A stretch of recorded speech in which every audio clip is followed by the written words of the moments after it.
Hey everybody, how we doing tonight? Hope everybody's having a good night. Got a new guest with me. Unless you guys saw our little test run earlier, you guys probably haven't met James. James, how you doing tonight? Hey, I'm doing pretty good. Thanks for having me on. Oh yeah, no problem. Because I know you're getting ready to start up a channel soon and get things running. I definitely wanted to be the first one to help you out because I know I know you and my cousin Randy, who I love and we've had on the show before. And I've actually had you on the show when we talked in my living room for a little bit. And Yep. you were on the show as well, chiming in. And I knew if you guys got to work on it, you guys would get some killer content out. And that's why I wanted to get you on and just kind of get your perspective of what you guys wanted to do with your channel. And I know Randy's got a different path he wants to go with his. His is more stoicism and written word poetry and stuff along those lines. But I also know you have your own. Hey Terry. Terry says, "Welcome, James." Hey, Terry. Thank you. I was giving James a little bit of backstory on Terry earlier because he's an old wrestling fan as well, and he was like, "Oh, that's cool! You got to go to a professional Yeah. wrestling event and got to check that out." And Yeah. That's pretty cool. yeah, no, I was just telling him about Terry's career. Yeah, Terry's got a cool career. Um, but you seem to be, to me, like in my eyes, more of like a video producer or like script writer because I you have more stories that you seem to design in your tellings. yeah, I'm very animated when I talk and tell stories, and it's hard to see because I got the camera so close, but I talk with my hands a lot. And I like the idea of videography. Being the cameraman. I have a really sweet camera. I'm not using it right now, but it takes all kinds of lenses and stuff. I'm on my phone. I'm working on getting the stuff for the hardware. I'm gonna turn my body. Just an Let me turn that down. FYI, that's his ringtone. There's not somebody being hurt in the background. Yeah, yeah, yeah. Disclaimer: nobody's being hurt for that ringtone. Get back down there. Yeah. What did I tell you? uh, Daddy's working. Gotta earn a living. Oh, that's funny. I was just about to raise my hands, but I don't know what to do with these. It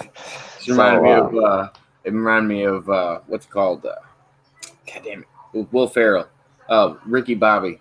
Oh, When all of yeah. a sudden he's in an interview and he's like, "I don't know what to do with my hands." Yeah. What do They start I- rising into the screen. That's so funny. I remember that. But But yeah, videography. I've got a really nice camera I'm working on. It's getting set up to use for things and podcasting and whatnot. And my whole life I've been super into like the paranormal, the occult, all things supernatural. Show like actually supernatural. Um, and so finally, I've decided to start my own podcast. Eventually, it's not started yet. I'm working on it. I want to have people on that have had real paranormal. Let's see. Oh, got to get that in the paranormal experiences because I know that's a very broad term. well, and Paranormal can be anything that's from something Bigfoot to that's something I actually try to not paranormal specifically, but like conspiracy or anything like that. I try yeah, not to even use those words because yeah, I feel like it diminishes the conversation before you even have it. Like if somebody sure, goes, "Oh, I have a paranormal story to tell you," some yeah. people are already like, "Oh, here we go." There Like, we go. and I've never been like that. So I've always wanted to hear people's stories, and that's what I noticed about you when you told me that you wanted to do more like paranormal interviews and stuff like that. That's where I was yeah, like, oh well, he's actually interested and can sit down and talk to somebody on a level-headed yeah, level without being judgmental, and because that's yeah. the biggest thing in doing these interviews that I've noticed over time. I mean, I've only Hmm. been here for a little while, but I'm starting to figure it out. I feel like. Yeah. Now, so let me specify. When I say paranormal, I specifically am referring to like mostly like ghost stories, things that are like, how do you explain that? Something just moved across the room, or things of that nature, things that are hard to explain. However, like you said, I'm very open. I mean, if somebody says that they think they saw Sasquatch, and it seems legit, by all means tell your story. I'm interested. Other people are interested. Yeah. It's stuff that people will want to hear. Aliens. I'm always fascinated about that. The latest conspiracy, people's views on that type of stuff. So there's nothing that I wouldn't accept along those lines. Well, as and far as a direction. I've been trying to set these things up with some of the people that I'm around and close to.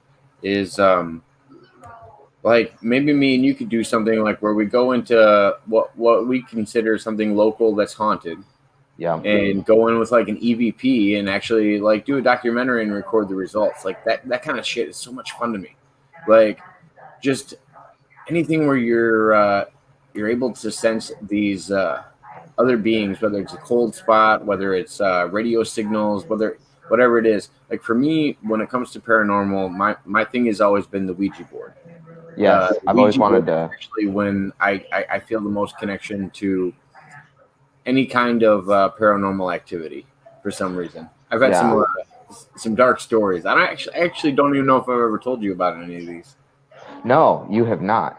The funny thing about a Ouija board, most people think that a Ouija board is a toy, and it's not that it can't be used as one. The problem is if you don't have a clear intent on what you're trying to communicate with, and you just open the doorway for whatever might receive it, that's when you get all those strange, like, oh, demonic, blah, blah, blah, But believe it or not, you can use it to talk to your dead aunt. I don't think it's as limited as thinking of it as a game. It could even be more than that. It could be like, okay, you respect it and you understand that it's not a game, but you're still naive to know who you're talking to and you believe anybody you're talking to. Yeah. I've traveled down some really dark roads with a Ouija board. Let me give you a great example. My friend Josh. I won't go into any last names, but sure. My friend Josh. And he had me, him, and another person named Autumn were playing on the Ouija board. It was in the middle of the day. It was about 2-3 o'clock in the day. So, which is not usually when we play. We usually play at like midnight to 3 a.m. Dead time. That's the best. And we were playing in the middle of the day, but for some reason, me and Josh have a really strong connection with the board, and like I can actually hover my hand over the pendulum and it'll move. I can't explain it. I don't understand why it does it. It doesn't make any sense to me as much as I'm saying it. Like it still doesn't make sense to me even saying it. But it's not technically you. There's a connection. Yeah, but it's whatever you're connected to is what's moving it. Exactly. I think it's just using my energy, a little bit of my energy that's close to the board and the presence at the time. Yeah. But so this person jumps on the board with us, and we're like, "Hey, what is your name?" Because we have a set of questions that we ask first. It's like, "What is your name? Do you know you're dead?" And this and that. Because I feel like with the "Do you know you're dead?" question, it actually, like, sometimes you'll see people actually run away from the board. It's actually really strange because some people don't actually know they're dead. And I didn't know that until I started, like, experiencing it a little bit more. Hey, Tiffany. She said, Tiffany. Jacob. But so once we got past that stuff, we asked the guy what his name was, or the person what their name was, and he said, "My name's Grim." And I was like, "Oh, ha ha ha!" Like, my name's Grim. Like, didn't think anything of it. Like, yeah, because I thought it was kind of BS. Like, it seemed like somebody was messing with me. It didn't seem like a legit thing. And I was like, "Well, is there anybody here that you have a message for?" And he spelled out Josh specifically. And I was like, "Okay, well, what's your message for Josh?" And he eventually said death and spelled out death. And we were like, "All right, this is BS. Grim just told us about death. Hey, Mud Rabbit, thanks for stopping by. Appreciate it."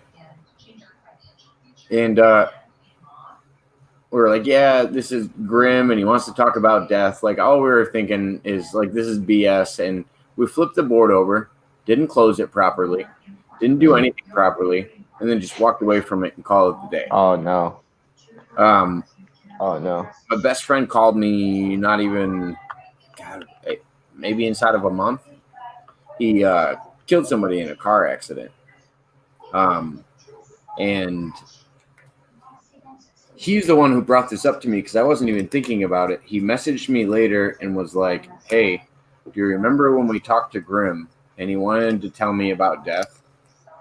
And the more I think about it, even to this day, I was like, all right, so say we believed this person wholeheartedly and like totally respected everything he said. Yeah. Like, would it have helped us in any way in life, or would it have made my best friend live scared for the rest of his life? It makes me question. You know what I mean? Like, yeah, that's definitely a tough one. To actually save yourself from it, or is it always going to be something that infringes like on your thinking ability? There's never enough information. I view myself or consider myself to be tapped into the other side in that way. Very perceptive to those things, psychic, if you will.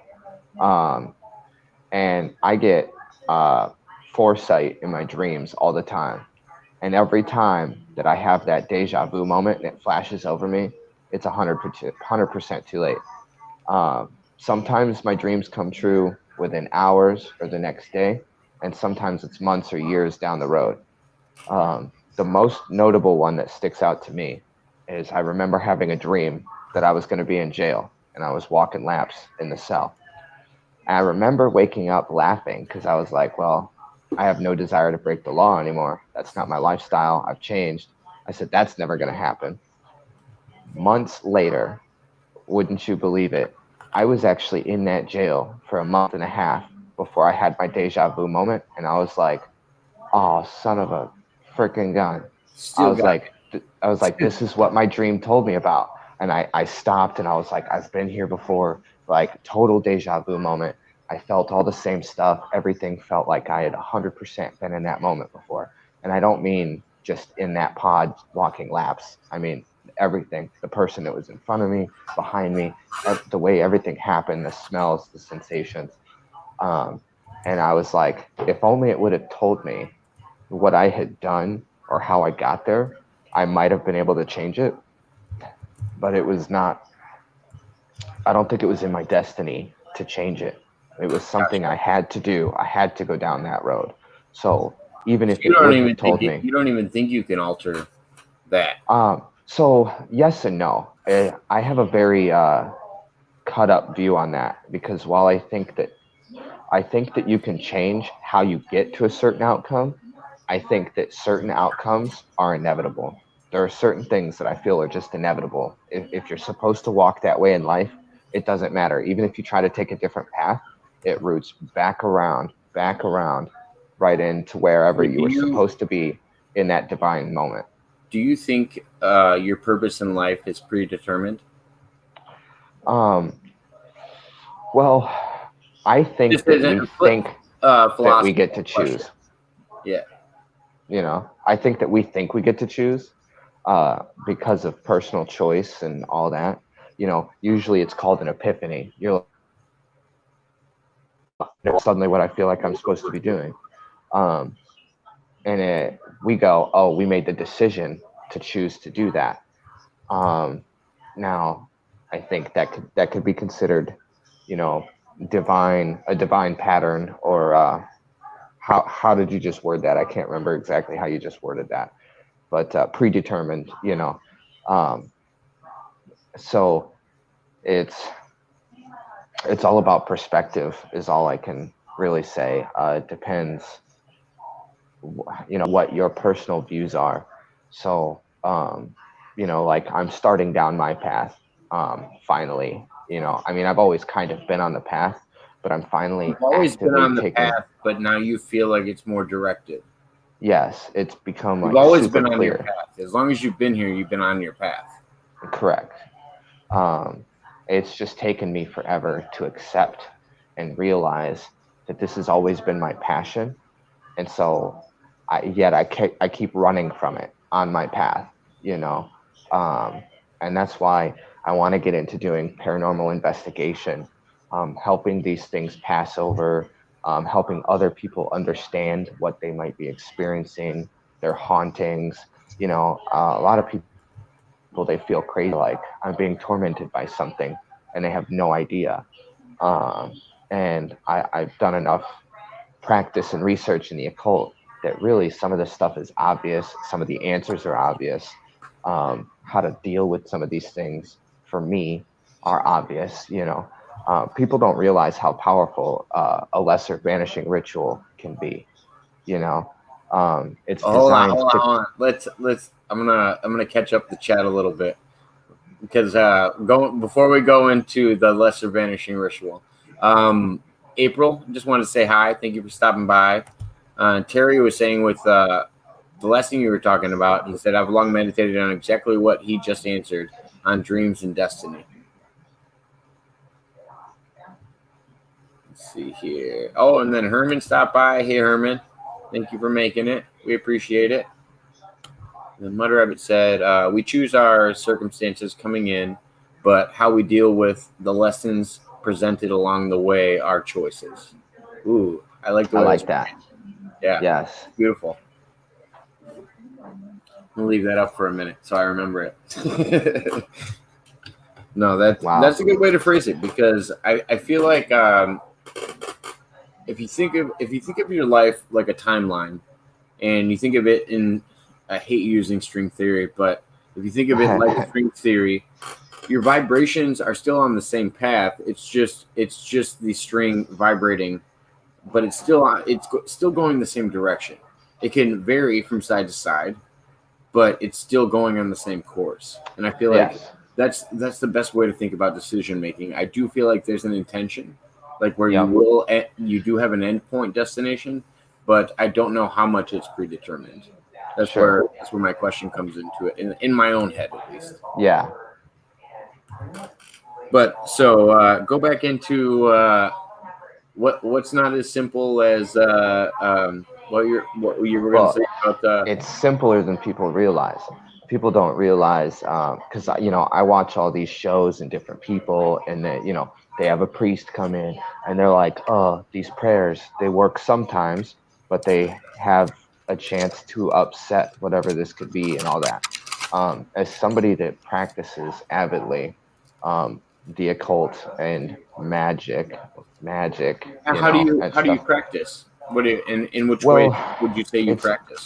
it's mostly a daily practice. It's something you kind of have to do daily, but you know, Hollywood's kind of blown it up a little bit. You know, there are rituals and this and that, and you know, a big name in the occult space today is like E.A. Koetting. I don't necessarily follow some of his stuff. That's not necessarily a shout out, but he, you know, has made himself a big name in the field. Publicized. You know, most people keep it secret under wraps. And it's not that you're not supposed to tell people about it. It can weaken the residual effect, though. It's not as consolidated or refined. However, I believe that everybody should have the ability to control and manifest things and whatnot. And so, a lesser banishing ritual, more commonly the LBRP, lesser banishing ritual of the pentagram, very basic. If you study Thelema or Aleister Crowley, part of the Golden Dawn, for starters, for people, initiates that wanted to be in the Golden Dawn, they had to ritual every day for a year um, and know it inside out before they could ever actually become a full member, among many other things. And the reason for that is it's such a simple but strong ritual, and it's designed to clear anything out of a space that's not supposed to be there. So whenever you perform something, conjurings, communicating with entities, whether it's demons, angelic, whatever, it's designed so that when you're done and space is completely of all these other contaminating energies, that way you get the desired effect. Make sure that you're communicating with the desired thing that you're seeking to communicate with. So I tell people all the time when I see these scary movies and they're like, I don't know how to get rid of it. I'm like, man, if they just perform an I LVRP, mean, a lot it of would people go use away, that you term. know, A extend it lot of out people to use cover that the term in whole different ways. property or house or what. I was saying a lot of people use that term in different ways. It's Call it like designed a to do cleansing, that. It's things you're cleansing not the space, supposed to or burning be able sage. to. Oh, lost you for a second. Must be a little connection issue. Just loading. But I was gonna say a lot of people I know that were dealing with it were usually cleansing the area like sage almost, or there's a lot of other things you can burn, but sage is the more common one. Okay, pop up. Hold on a second. Oh, we got two Jameses in here. We're getting paranormal now. Oh, it's all good. It happens, man. See if I can There we are. get this on. But, Your other one was still connected. yeah, my phone just closed out. It's funny how my stuff is starting to freak out talking about all this. But Thank yeah, you. I wish I knew for anybody more going about. through it, I wish I knew more about Dragon Ball Z. I just have the shirt. Kind of a poser, fun I fact, guess. you know Goku's real name? What's that? Kakarot.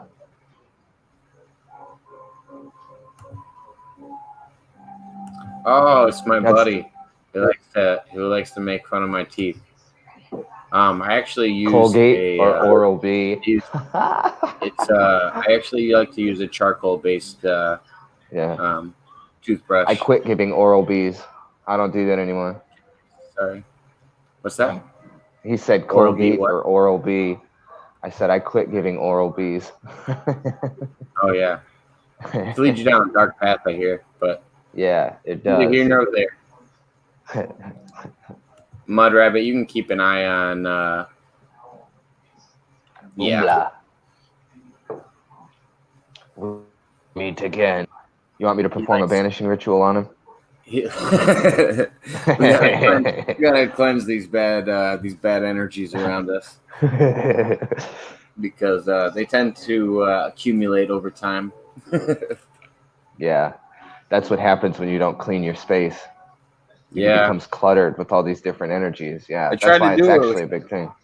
I try to do it with my herbs that I have around, but it doesn't seem to do it. It only cleanses my own self. I feel like it doesn't help with everybody else. No, you got to blow it in their face. It was bad feelings. I just feel it.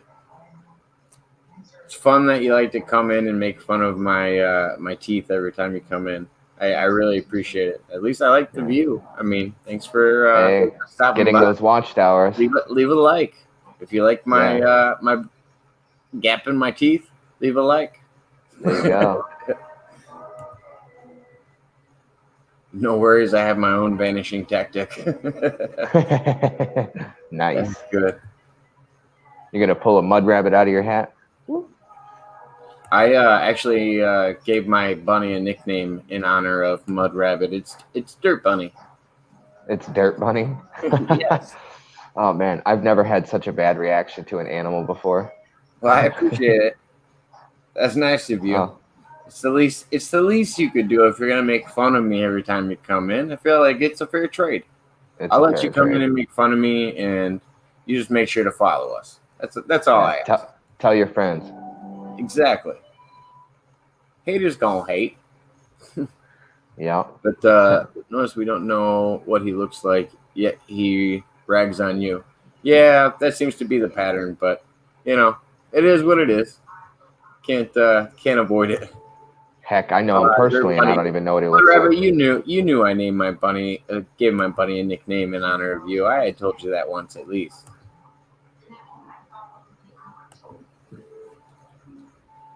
But so with these, I mean, if we're going into Aleister Crowley and these rituals, that brings me down my favorite path, which is Scientology. Oh boy. So I ever told you that I took You almost got recruited. well, I took Rich to the Scientology church. You should have left him there. Well, he fell asleep in the car. He was my getaway driver, and he fell asleep on me. I was like, if I'm not back in 10 minutes, come in and get me.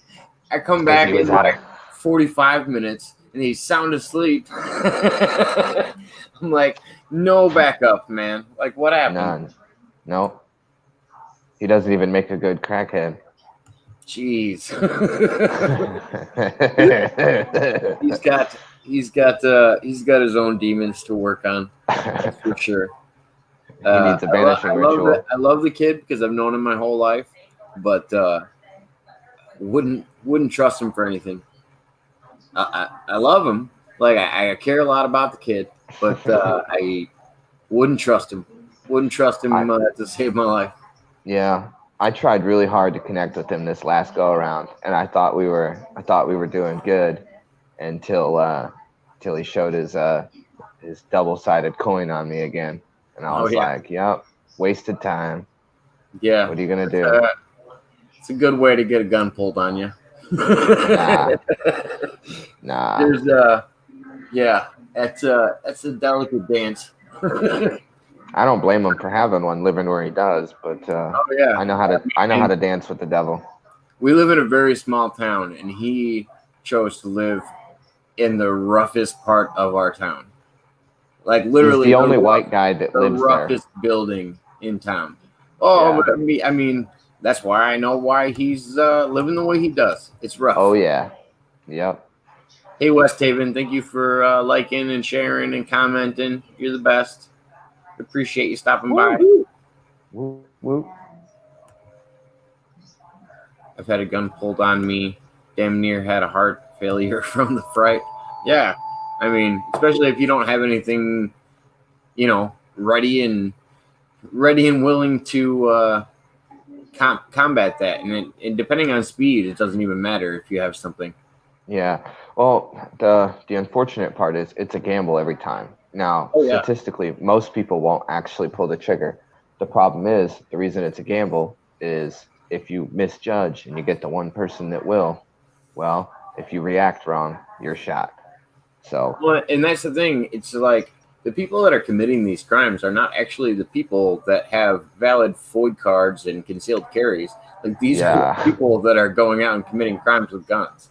It's usually people that have an illegal gun or one they stole from somebody that has a legal gun, or it's never that clear-cut case of, oh, so-and-so went and got his FOID card and got his concealed carry so he could go out and create a mass shooting. He decided to rob 3 gas stations after his handgun came in. Yeah. Yeah. No, I did it properly. I filled out the paperwork. I waited my 3 days. You got to wait 72 hours. And because I live in Illinois, I got to have a FOID card. I waited to buy my ammo. And as soon as it got here, I needed more money. I was broke, and I robbed 3 banks. Did you ever see that that TV series about with James Franco that was about the JFK assassination? No. It's called like that sounds pretty cool though. It's called like 11. It's the date that JFK got assassinated is the title of the TV series, and James Franco is the main character, and he like walks through this portal, and he ends up at that time. But if anything happens, he has to restart and keep doing it. It's a mixture between like what's it called? Groundhog's Day / like a time travel thing where he gets to go back and actually experience these events. And it's, oh man, I can't even give away too much. If you haven't seen it, you got to check it out because I feel like you'll be in love with it. West Haven said, I like James Franco, with exceptions. And that's how I am with like most people think, because I'm more right with my politics by saying I'm more conservative and libertarian. I would say that I have a way different view on guns when it comes to other people.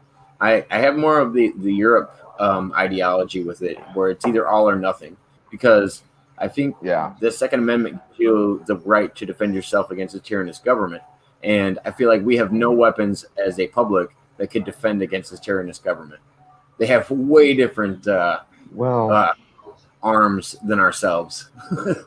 well, they're supposed to, anyways. But I know a few people that have their hands on a few military But crates that they like, shouldn't think about it like have their this: like, hands on. how easy is it for a civilian to go out and get a rocket launcher? That's even small. That's even small change to what we have now when it comes to Yeah. drones and everything else. Yeah. No, definitely. You can't just go buy one of those on technically the internet. This was a guy that got too drunk at my bar. One drink put him over the edge, meaning he drank someplace else before us. Oh yeah. Yeah, I was reading that. These comments are pretty cool. That's a pretty good interaction you got here, man. For real. Oh That's yeah. awesome. I We can't wait got, to have that. we got some good followers. I mean it. I try to support all of our friends' channels. I'm actually the only one that I don't get to catch up with much, besides in the chat, is Mud Rabbit. But we're gonna actually do a interview sometime down the road. We've been planning it out. But Does he everybody have else, a? I jump on their channel. It's a girl. And Oh, I'm sorry. she hasn't set up really a channel yet. I don't believe, but I could be Okay. wrong. But I don't see her. I don't see her post very much. Okay, yeah. I Yeah, Aaron apologize. I just did popped not mean on. to If you guys get a assume chance, it was definitely a. hop over to Aaron Moriarty, one of our other people we've had on as guests, and kind of Anybody the guy with the name Moriarty is pretty cool in my book. If you want to know more about alien experiences and stuff like that, Aaron's the guy to go to. He has one of the best. You've heard of Corey Good, right? No. What? Okay, so Yeah, Corey Good is I've been sleeping on everything here lately. he's also on Gaia, right? You've heard of Gaia? Yeah. The The platform. He's one of the main. Yeah, he's one of the main guys on Gaia. And Aaron is one of our friends, Mud Rabbit, myself, that we've had on here. And then he also does interviews with these really big people. So, yeah, I'm going to have to always tell people to go check out Aaron's stuff. Yeah, exactly. Okay, that's pretty cool. Drunks. Not me. I'm a happy drunk, usually. Does it matter for you if it's dark or light, or what the drink is? Not me, no. The way I tell everybody, I'm like, if something's going to piss me off, it was going to piss me off whether I was drunk, high, fucking sober, any of that. Yeah, nice to meet you too, Mud Rabbit. Yeah, Mud Rabbit's a moderator for Aaron too. Moderator for Aaron too. So she's real nice and pops back and forth and helps me out whenever she gets a chance. But I always make sure she follows and knows when Aaron's on, just so she has to pop over there because he's got a lot more subscribers and followers than myself. So I like to make sure he's got plenty of protection in there. He's gotten attacked before by trolls, and all that nonsense. Dang. It's inevitable. It's bound to happen when you're trying to do this. Yeah. It comes with the territory, I guess. Like I was telling you when we were landscaping. It's like dog poop in a yard. It just comes with the territory. That's right. That's right. Eventually you're going to step on a couple landmines. Yeah, exactly. Yeah. But so what? That's why my work boots have wide grooves so that I can scrape the landmines out of it. I didn't think into that as much when I was getting my boots. I was just like, all right, I want them to be somewhat weatherproof. Yeah, no, that just happened that way. Hey, April. Not much, just hanging out, chatting, talking about a little bit of everything, really. Yeah. A little bit of the Second Amendment, talking about paranormal, a little bit of randomness. Yeah. But everybody else is welcome to jump in. I believe I got the stream link pinned to the top. If anybody wants to join us or has any questions, feel free to ask. But I was also going to ask Aaron, I said Aaron, I'm brain now. James, did you did you have an idea of what you wanted to start out with when you started up your channel? Like, did you, Well, in my mind, I was more thinking ghost mostly like experiences or just ghost whatever was available? experiences. Yeah, yeah. Okay. But I mean, really, I'm open about any of it. You know, if somebody, like I said, if somebody says that they saw Sasquatch and, you know, have a cool story to tell, by all means, I don't mind listening to it. You know, share it.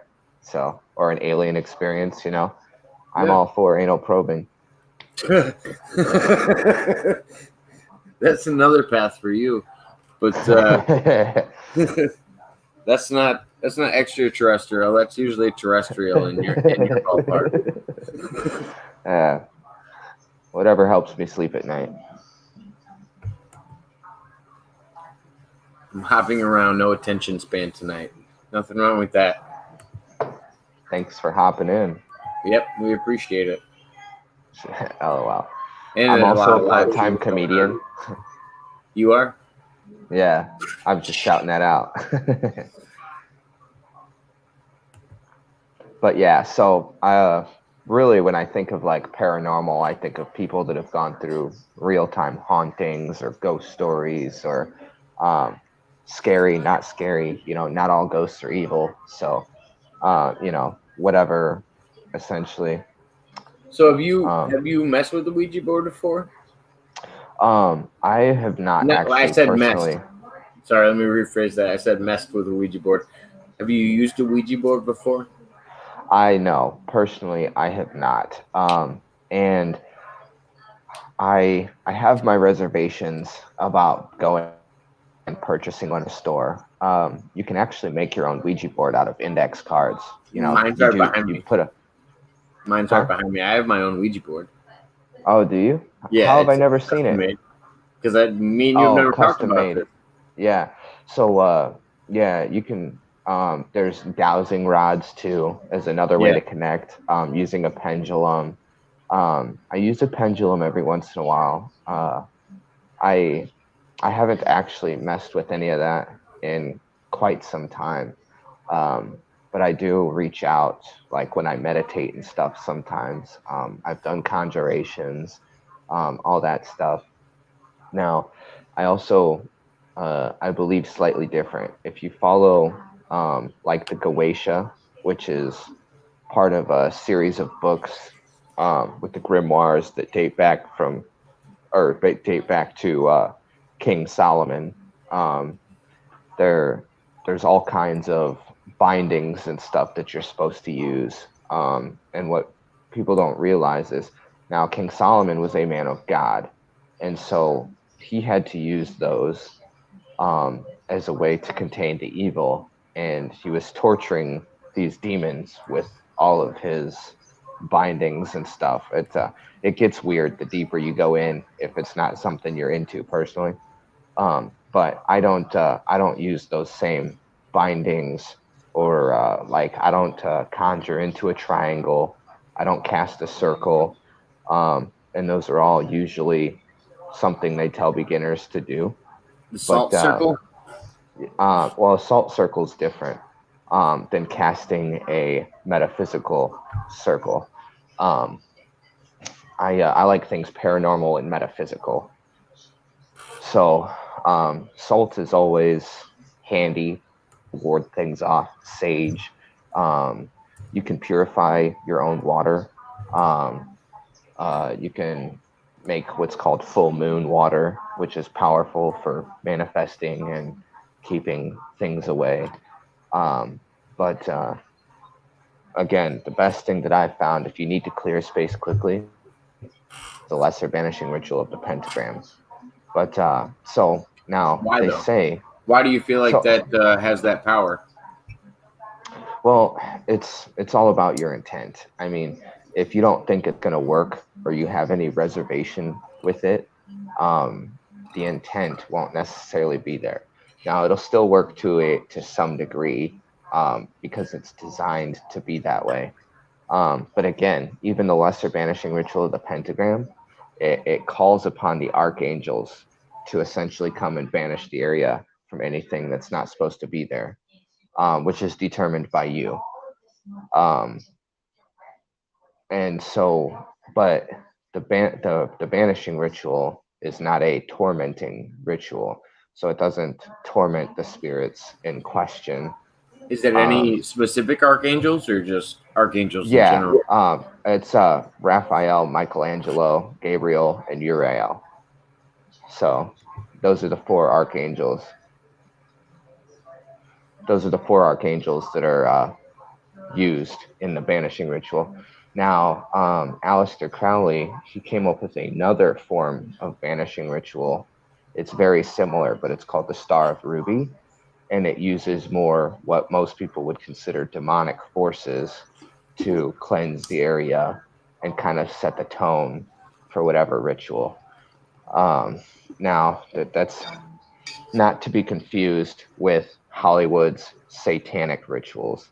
There's no sacrificing a black cat or your firstborn son or anything. Well, and I mean, like even the that. idea, even the Hollywood idea of what a Satanist is definitely taken out of proportion. Most Satanists are like their views are pretty common. They're actually not that far off from the regular man. Yep. Even if you don't understand it, just because it has the word Satan attached to it, could have the interpretation of how we interpreted what the serpent was in the Garden of Eden. Yeah. Like, I feel like it goes back to such a Sumerian text and biblical terms that people don't even evaluate as a whole. They just go, "Oh, Satan's the guy with the pitchfork and the red guy with the horns." And it's like, do you know how many people had horns? Do you know how many people were ruling over hell? Do you know who was the main angel or the main, fallen angel? Like, there's so much to it. Yeah. And that's, it gets deep. It's a lot of misconceptions there. That really, there's no real fact or fiction. It's kind of all about perspective, I find it hard to believe because I say this very loosely. Christians will say that Lucifer is the utmost evil. Him and Satan are supposed to be the same, even though they're not. They're not actually used interchangeably. Well, and I think demons are actually more evil when it comes to the perspective of earthlings than any kind of fallen angel, because fallen angels very don't mischievous. have the same effect on you. Yes. Well, I don't feel like they have the same effect on you. It's more of an afterlife perspective, or if you're thinking of it in biblical terms, when a new coming of Christ is. Like, you're not going to run into that until you run into that, but you'll know when you do. Yeah. Well, exactly. And my thing is Lucifer literally translates over to the light. And he's called the morning star. He was literally God's, ironically, left-hand man, How do you go from being his left-hand man and being the perfect example of what good should be to all of a sudden thinking that you could do his job better and you just lead a team of angels out of heaven because you guys don't agree all of a sudden? How do you go from being the utmost good to the utmost bad? It just doesn't make sense. Terry said the moon is waxing right now and be full in a few days. Yeah. I was gonna say, like, when it comes to like what makes you evil like that, I've always thought, and this is just my opinion, I know a lot of people don't feel this way because I don't have the same religious perspective as a lot of people, and I try to make that very forward with you. I believe in a higher power. I just think humans are corrupt by nature, and I think the earthly depiction of religion is usually a misconception. Just because I feel like it's told by white males that are trying to push their religion, depending on the religion. The most common ones, Catholicism, Christianity, that you'll find mostly over most societies. They're two of the major three religions that I would consider ruled by the white man. And when I say that, I look at their depiction of women in the Bible. I look at a lot of things and like the stories that have been taken out of the Bible. Like there's a lot of things that make me draw the same conclusion, but it usually leads me to I wonder if this battle that we thought of with fallen angels ever had to do with a battle in the sky. It's Hmm. something that fell to earth, like an actual physical thing. And it was Yeah. just humans' interpretation of something falling to the planet. Yep. Because that's how most of our depictions of the past are. It's the best you can Yeah. describe it with the knowledge you have. And there's a lot of theories out there like that, very similar. There's a lot of people, there's passages in the Bible that talk about seeing things from the sky and this and that. And if you really put two and two together, it sounds like it's describing a UFO or some type of other thing out of this world, But in the Bible, they never call it an alien or a UFO or, Yeah. anything like that, So it's it's so funny how they leave it so vague and open for interpretation. Well, and But then then, also we have these old paintings with actual what we would consider nowadays UFOs yep. in them, like Hmm. ancient paintings. In today's aspect, like when you're thinking of 2020, like these paintings that are done in the 1800s and prior to that are depicting things that we don't understand, or even the cave drawings that we have from old. Yeah. Like that's why I've always been a big advocate of Graham Hancock, because I think he tells an interesting story with the idea that we're a civilization with amnesia. Because I think it's naive to think that we are the smartest people in most advanced civilization. I really think it's possible, just like I think it's possible today, that humans could wipe themselves out. Oh yeah. I think it's very capable. We're It's very easy. We're too smart for our own good, but that's our greatest weakness too. Oh yeah, because I think we try to weaponize our intelligence. Yep. Everything we try to. Well, I always like to use. We could weaponize Dr. Pepper. We would.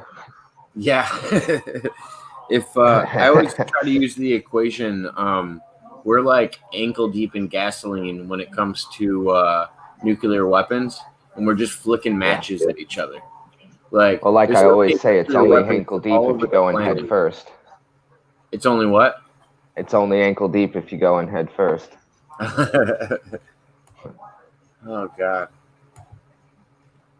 Let's see here. I'm just popping over. I was going to see because we had a guest that wanted to pop in with us, so I was going to. Oh, okay.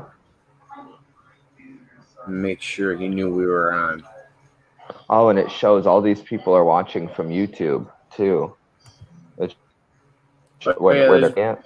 That's really cool. I like this platform. Yeah, no, StreamYard's really nice. I've been trying to get people connected with it, and the other thing is, just like a few other new platforms, if you tell people about it when you're signing up, like so and so got me involved in it, then you can help them out and give them a free month. Just like they have their trial version. It's not actually that expensive once you get rolling.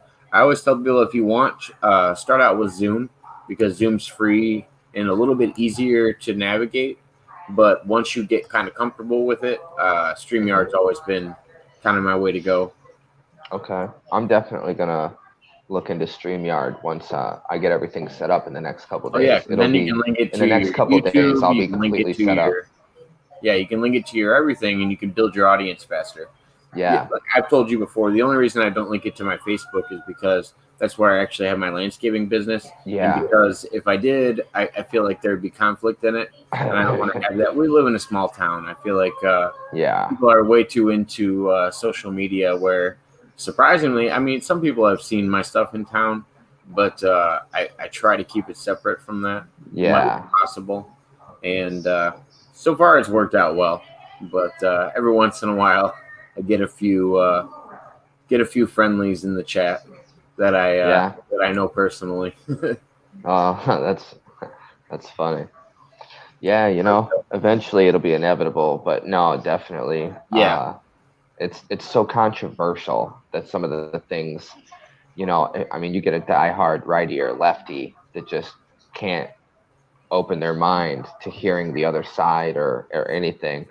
then you may have just potentially lost business, or, they don't want to call you back because they know that you're too open to other views, or, it's too political these days.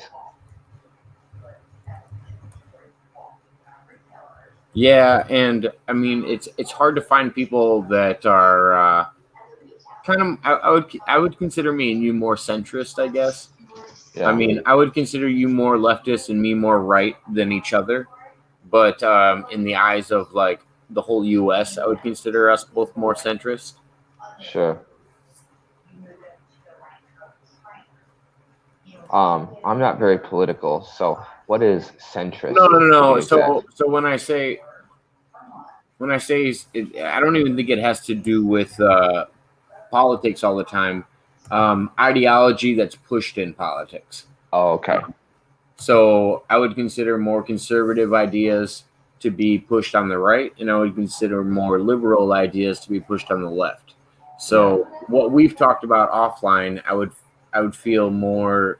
Um, I would feel you're more left than myself, and like I said, I have leftist ideas when it comes to guns and stuff like hmm, that.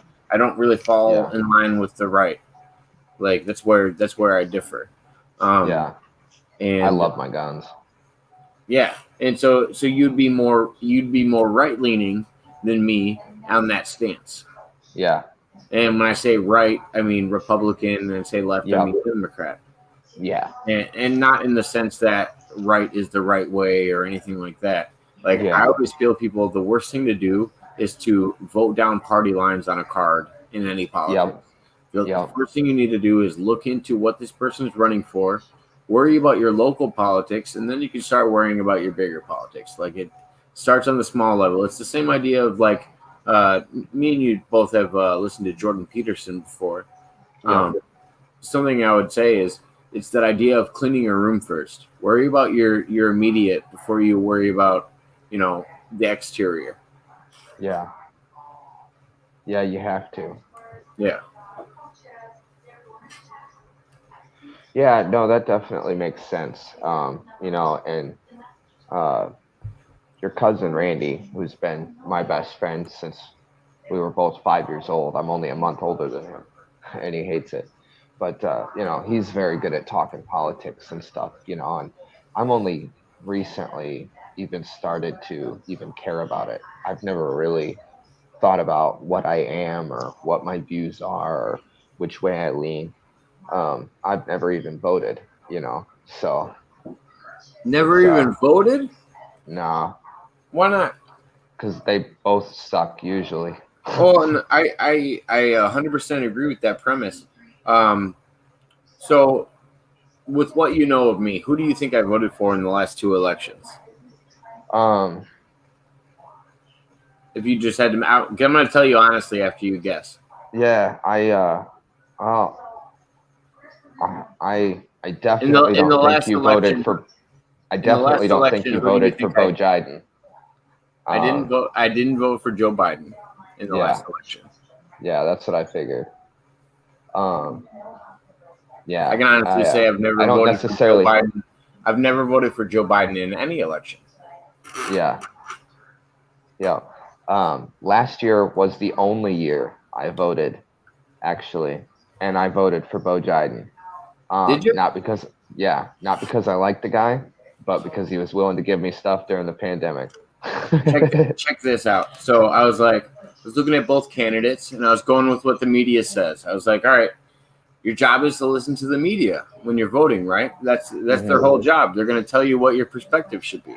So I was like, Yeah, all right, both these guys are racist, apparently, according to the media. So I voted for Kanye West. nice. I was like, I feel like that's the safe card on this route. Yeah, And last election, voted for Kanye West. Yeah, I had a feeling. I was like, I know you didn't really. I could feel it. I was like, I'm I not know right. he. I'm not right wing enough to vote for Donald Trump if Yes. I think there's something that bugs me. Yeah. If there's I something knew that you. bugs me, there's underlying issues with Donald Trump that bug me. That I mean, everybody's different. I like the economy that Donald Trump produced while he was the president. I think it was one Yeah. of the better economies that we had. Our unemployment rate was good. Uh, whether it was in the black community, the white community, any community. Like it was actually showing positive signs. I guess there's more to see from our current president before I make a judgment. But his history makes me question if I ever wanted him in office. Well, I do know this. I've delved into politics a little more, and I've gotten some other people's points of view, and it makes total sense that they only they only had Joe Biden. I guess I'll say his name correctly. They only had Joe Biden. They only put him in because it's a matter of time. The ultimate goal is to get Kamala Harris as president. And okay, wait. Nobody so would vote. You're going down a dark path on the YouTubes. Yeah. Well, it just makes sense. So let me give a little premise. We're just speculating on people that we were interested in the last political parties. And we're just kind of speculating on who we voted for and stuff like that. We're not experts by any means. No. We're just oh, sorry, Pena. I was hoping you could join us in this political / religious talk. But if the internet's running a little bit better, you just let us know. Tell it to run faster. Yeah. Is your internet running? Well, you better go catch it. Better go catch it. Oh, classic. Got him. But yeah. So I really, after kind of hearing a couple perspectives and stuff, it seems to make sense that here soon, when I say soon, I mean within the next year or two or year and a half or whatever, that they're going to. Oh, there we go. We got a guest. It's the one and only Mr. Pena. How are we doing? Howdy ho. I get an invite. I come on in. You tell me we're talking about religion, and yeah, that's my thing. We got religion. We got politics on the table. We're having some fun. And he's my religion and politics can get you in trouble, Jake. Are you sure? No. I'm introducing James to the YouTube platform because he's going to be starting his channel up soon. And he's got his own views, and I thought I would kind of guide him through it a little bit. I told him what he could talk about a little bit before we got on, because there are some borderline. Watch Marfugo News for code in order to get around the algorithms and everything else, because shit is watched and controlled, and I let my mouth run, and I cost Jake a week. And I heard about that. Yeah, you're fucking small. Who the hell are we? Why are they paying attention to us? But they paid attention to my big fucking mouth because they said I was pretending to be a doctor. Michael, don't consider us small. Growing, always growing. Growing. I've got 20. I am small. I'm 5'6". Yeah. So anyway, James, tell me about yourself. I haven't been watching. I've been trying to actually make some money. Unfortunately, that's not that easy for me. But anyway, how you doing? Tell me about yourself. I'm doing good. Let's see. There's so much to tell, sort of. Quickly, like me answering where I'm from type thing. Yeah, well, you haven't even said that yet. I've been born and raised in the same small town here with Jake. I can't confirm if he was born here or not, but he's gone to school here. I was born in a different state. What's that? Did you know Christy Brinkley then? Christy Brinkley? Oh, no. Who was the chick who your town's famous for besides Cindy Crawford? Cindy Crawford. Who doesn't know Cindy Crawford? Is it really that rare of a name? They're all part of a system, and they just change bikinis from one model to the other. It just depends on the decade you're in. That's why I say, have you ever heard of Cindy Crawford or have you heard of Korn? Because I feel like those are the two things we're known for. Well, Yep. Cindy Crawford was married to Billy Joel, I believe. Was she Oh not? no, I didn't know that. I didn't know that as well. Maybe at one point. Yeah. Was it brief? Not so much, but yeah. For a while? Yeah, 3-5 years, something like that. Okay. Yeah, for us, that'd be brief. I've been married for 25 years. But for Hollywood and that sort of thing, it's, that's a long-term relationship there. So Yeah. James, let's give James a little perspective. Pena, tell him where you're from. I've been waiting for me to shut up so he can tell me something. Well, like Jake said, I'm from the land of corn. I was born and raised out here. I lived in Missouri, Lake of the Ozarks area for about 10 years when I was 17. And then I've moved back since. And I have always had dreams and goals that I've wanted to accomplish. Well, James, unpack it a little bit more. Tell everybody about your Chicago experiences as well that you've talked to me about, because I think that's an honest perspective that people should get. If you're comfortable with it, I don't mean to. Like some of the more rougher stuff where I've been homeless out there, slept under bridges. I've done my fair share of street hustling. That's what I'm saying. You're at a good point in your life where you've actually grown a lot. I dabbled with gangs there for a little while too. I've done a lot of things that I'm not necessarily proud of. You gotta do what you gotta do to survive. That's understandable. Yeah. And I've decided, not very recently, but more recently than not, that's not kind of how I want to live my life. But it's stressful living that way. How did you change? What did you change? Well, I had to first change my attitude. Here we go. Oh, there we go. First, I had to change my attitude.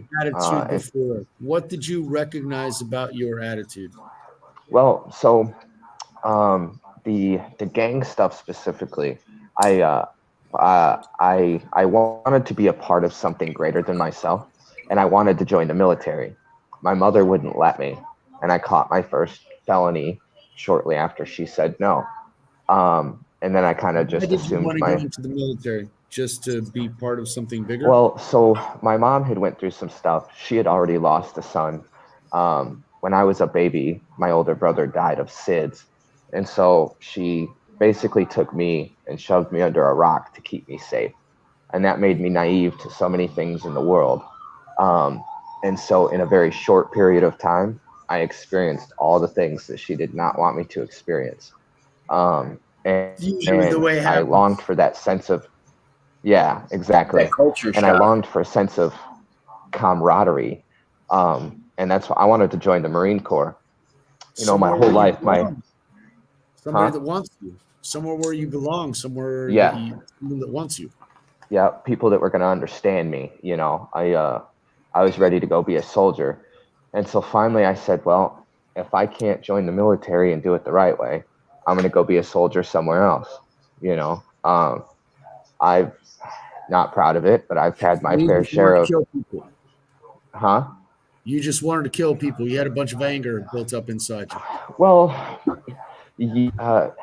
so yeah, I'm not going to deny that definitely that was a huge motivating factor. You had anger built up inside. That was a motivating factor, or that you actually wanted to kill people? No, that sounds crazy. He wanted to be military in one place or military somewhere else if he couldn't.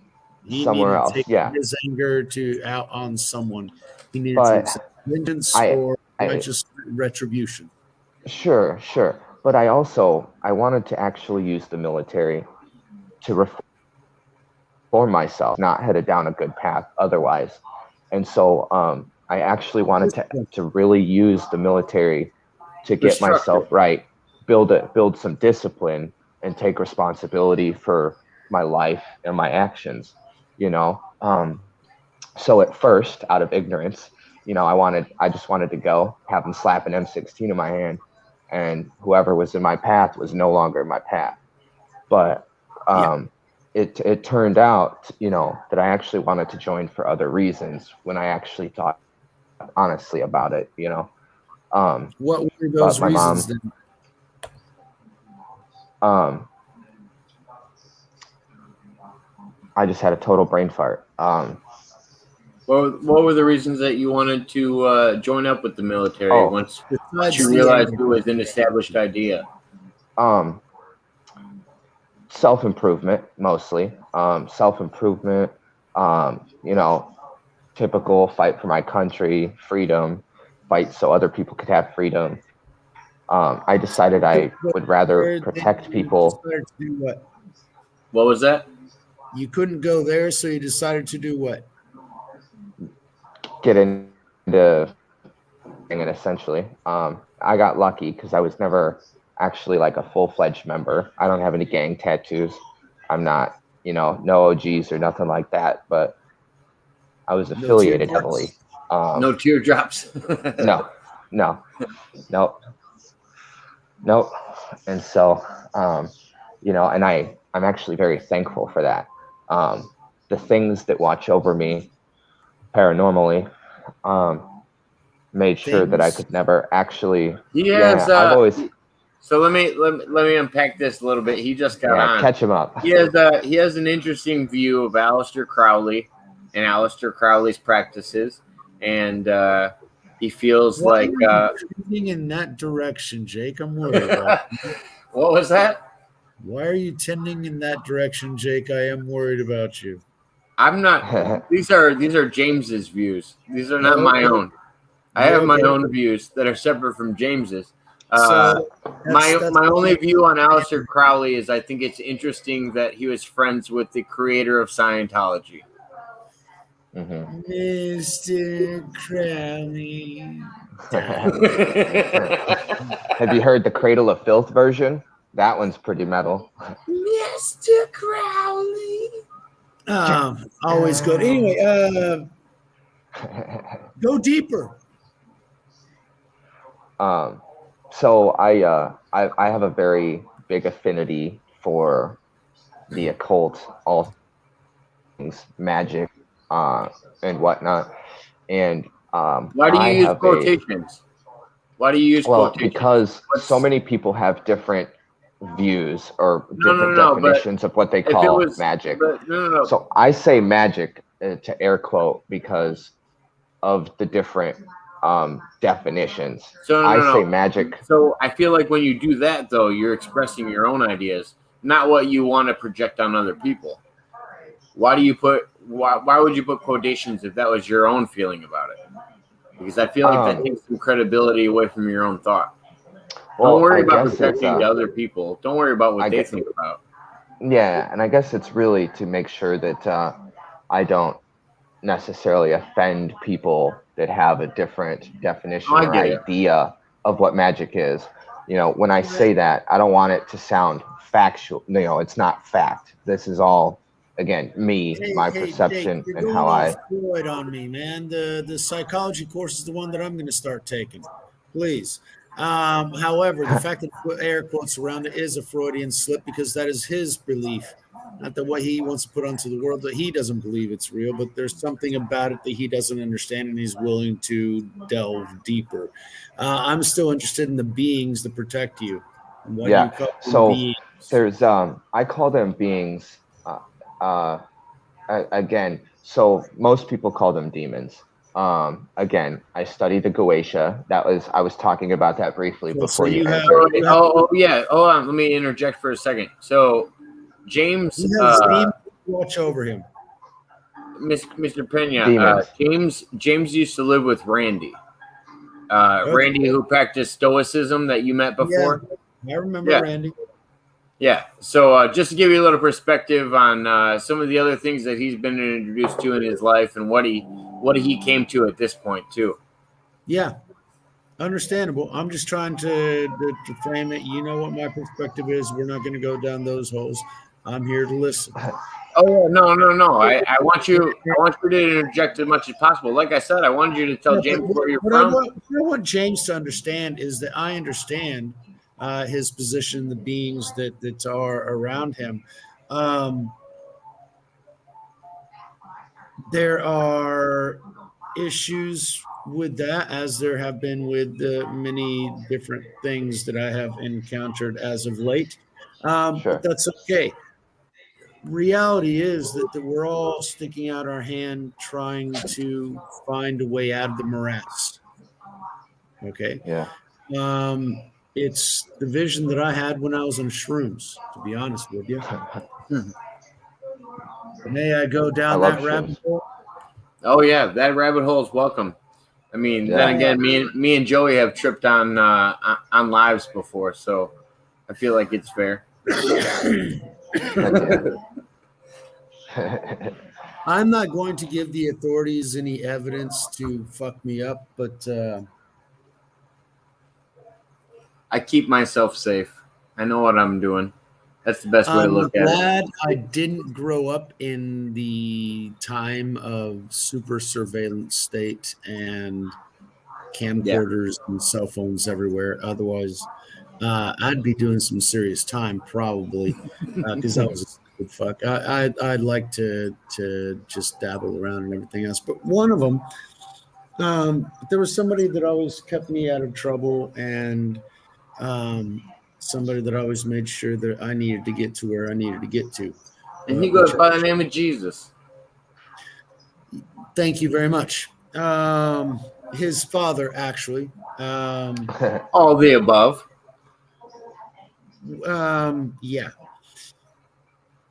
The thing is that, I listened to all the music and I knew what the symbolism was and the messages were. Well, because Pena, the only reason I say that is because I always like to unpack your thoughts, because people immediately seem that you're only a Christian or that you're a Bible thumper. You've researched so many religions and so many different dialects and stuff like that. Like you're big into the Sumerian text. Like I like unpacking all of those ideas when you look at religion, because it's not just the narrow-minded Christians that we have sometime in the U.S. Like there's, but it is. By the way, Mr. Pena's he's talking to us from South America right now. That's what I thought. I had a feeling that was this guy. Oh, okay. I've talked about you. You're one of my favorites. So you've seen my garden, maybe, perhaps. My trees. Anyway. Out of all of the things, Jesus held on to me tight the entire time. And when I was tripping shrooms, and really we were looking for pot, but at that point, the thing was fucking illegal. And so you get in, they had gone to a farm the night before, a friend of mine, and so they had some shrooms while we went looking for pot. That wasn't necessarily an enjoyable trip in the beginning because I was out in public and I could see people's colors. They were green, blue, or red, depending on their danger to me. It was sort of a symbol of where I needed to be or avoid. I've told you, Pena, I've had those same experiences. For some reason, I can read auras on mushrooms a lot better than I can on most other hallucinogens. Well, mushrooms open up a gate. It's natural, and it's the portal. And whenever we got back to Safe Harbor, let's say, my friend's house, to where nobody would get run over into any problems, and we just all laid down on the floor, beds or sofas, and just tripped fucking balls, right? And so, well, no, I like to make a positive preference to everybody. I don't encourage this on anybody. I always tell people, like, these are decisions you're going to make in your life. The least you can do is practice it safely, because you can't talk people out of doing the things they're going to do in life. The least you could do is tell them to be safe about it. Once, because once I did it, I needed not to do it again. I learned what I needed to learn, which is what I will impart to you guys. Why? Because the Father is always with me in all my situations, regardless of whether or not we are with Him. And in that particular situation, I was lying in that bed, and there was this light that was on, and I felt like that soul that always says, when somebody dies, they say, go walk towards the light, walk towards the light. So my physical body, I walked towards the light, and it was the closet. It was a light inside the closet, right? That's what would draw me like a fucking moth, right? So I sit down in the closet, and there's pants on the lower rack, and there's shirts on the upper rack, like closets are, right? And I sit down, and all of a sudden that just turns into my cell in hell. And the jeans turn into flames, and the shirts are just the wall of the cell that's closing me in. And for an instant, I felt the absence of God, and that absolute desolation, that absolute lack of it's sort of the cosmic resonance that always bombards the earth. We become immune to it because it's always there, but you only notice it when it's gone. And in that instant, he wasn't there, and I felt it, and sadness just completely overcame me. And then he was back. He said, look, you weren't to see heaven. And so he was back. And at that point, I was out of that cage. I was really seeing stuff inside it. Or actually, what happened is a friend of mine came in. He opened up the closet door, and he led me back, and I sat down. And that's where he was showing me what happened. We were like dangling from chains from this big ball that was up whatever, but we were dangling from chains, and each link of the chain represented the sins, the things that we did against him, against others, against the universe, that negative bad fucking karma that just built up. That chain pulled us and kept our distance from where we wanted to be. And every time that I tried to eliminate some of my sins and that sort of thing and climb up that chain, somebody else would grab onto my ankle and expect me to pull them up with them, and that would make me lose my grip, and I would fall back down in the chain again, and I was just there. And then all of a sudden, it's more. I mean, in the theoretical sense, it's just more weight on your shoulders. You're holding up more. Yeah, trying to grab that grip. Exactly. So then all of a sudden, there's this little square that opens up in that globe that's above us, and there's this hand that reaches down, and I reach up and I grab his hand, and he pulls me up through the little square tile that was there, and he showed me what heaven looked like. And it was really bizarre because it was a guy mowing his lawn, and it was a tree-lined street, not very different from the one that I was living in Dallas at that time. And the guy was mowing his lawn. And the thing was that I hated mowing the lawn because I have allergies to pollen and everything else in Oklahoma. Same. I was mowing the lawn since I was 8 years old on one of those riding lawn mowers. I was mowing an acre and a half, and I would just get pollen allergies like a motherfucker. So I didn't like mowing the lawn. And so I said, what, the guy mowing the lawn, this is heaven? He said, no, you don't understand. He's not mowing the lawn because he has to. He's mowing his lawn because he wants to. And then he told me, look, all you have to do is reach out your hand. And somebody like you wants to grab on, don't hold on to them, give them to me, saith the Lord. And I'll take care of them from that point forward. And you just keep reaching out your hand and hoping somebody grabs on. Because they're all in the morass. We're all stuck in that ether. And they're just trying to hold up their hands, trying to find some way to grab and go up where they're not. Sure. Which is unpleasurable. And so Jesus did that with me, and he did that for everyone who's willing to grab onto his hand. And that's the thing. He's the reason I'm not dead. I mean, I would have overdosed on so many different stuff. There are so many chances that I should have gotten stabbed, shot, dead on so many different occasions that I'm not. And there's only one that I can actually thank for that, and his name is Jesus of Nazareth. He gave up what anyone else would consider a life in order to show us what life is supposed to be like. And it's not this material freaking matrix that's been pulled over our eyes and makes us believe that, being a slave to the system is the essence of happiness and the end all be all. And I need to have my Lambo and God, I want my yacht. And, that mansion that I saw in that TV show in Beverly Hills just looks freaking fantastic versus my, rinky dink little apartment here. I need to get out of here. The thing is that people don't understand that they are the essence. I mean, it is how we interact with others and how we can lift others up instead of seeing how others can lift us up. Yeah. That's what Selfless. We do. When we help others, we end up helping ourselves because that's the way the karmic reality was created.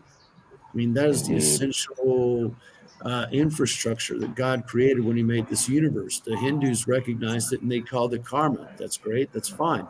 But it is, in Hebrew, they'd call it like justice or legal. Yeah. We break the law, like Jesus said, 10,000 times a day. So our karma is really fucking negatively rigged, man. There ain't no way we can dig our shit out. But there's somebody who already said, look, narrow is the way. But the only way in is through the front gate. If you come in through the sides, you're considered a thief or a murderer, and you will be cast out. So you come in through the path, and the only way through the Father is through the Son, and that is Jesus Christ, because he's the one who paid the debt. And actually, he's the one who decided that God should create this whole mess. Yeah. Because there is no chaos and free will out there, because it's God's will. But Jesus, imagine your boy. He says, hey, what if, Dad? No, I don't think so. It's not a good idea. Oh, but come on. I don't know. I mean, how am I going to find out? Yeah, but it's going to cost you. Somebody's going to have to pay. Do you want to pick up after your dog's crap? Are you going to feed your dog every day? Are you going to shampoo your puppy? Are you going to give him a bath? Are you going to brush him? Are you going to cut his hair? More importantly, are you going to pick up your dog's shit? Are you willing to do that? And I'll make this universe. And Jesus said, yes, Daddy, let's do it. But he had to pay the price. The whole reason this free will mess is made is because Jesus Christ, before everything was created, Alpha, Omega, beginning and end. It wasn't, God already knew the end. That's why he didn't want to begin it. But Jesus says, I'm willing to pay. And so he said, all right, let's give him a chance.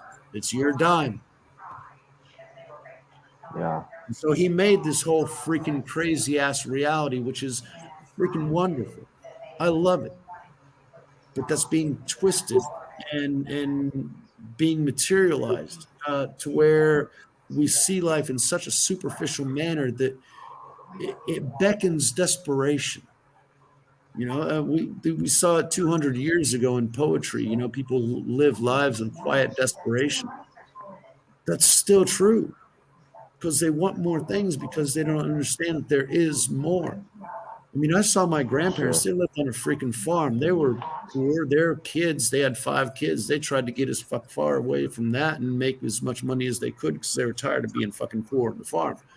My grandparents were poor on the farm and happy, or at least as far as I could tell, because they had another reality, another realization, another perspective of what life really meant.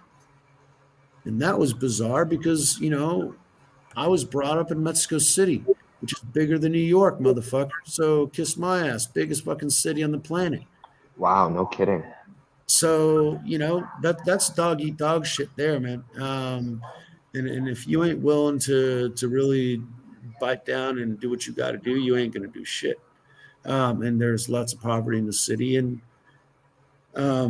thank God, and thanks to my dad's willingness and movement and everything else, we weren't one of those destitute millions. There were opportunities. My grandmother moved to the States when my dad was 12, something like that, 11. So he learned to play hockey in Minnesota and that sort of thing. He shoveled snow in the winter and mowed lawns in the summer and got money together to buy his first moped and that sort of thing. Real go-getter. And he's on my channel.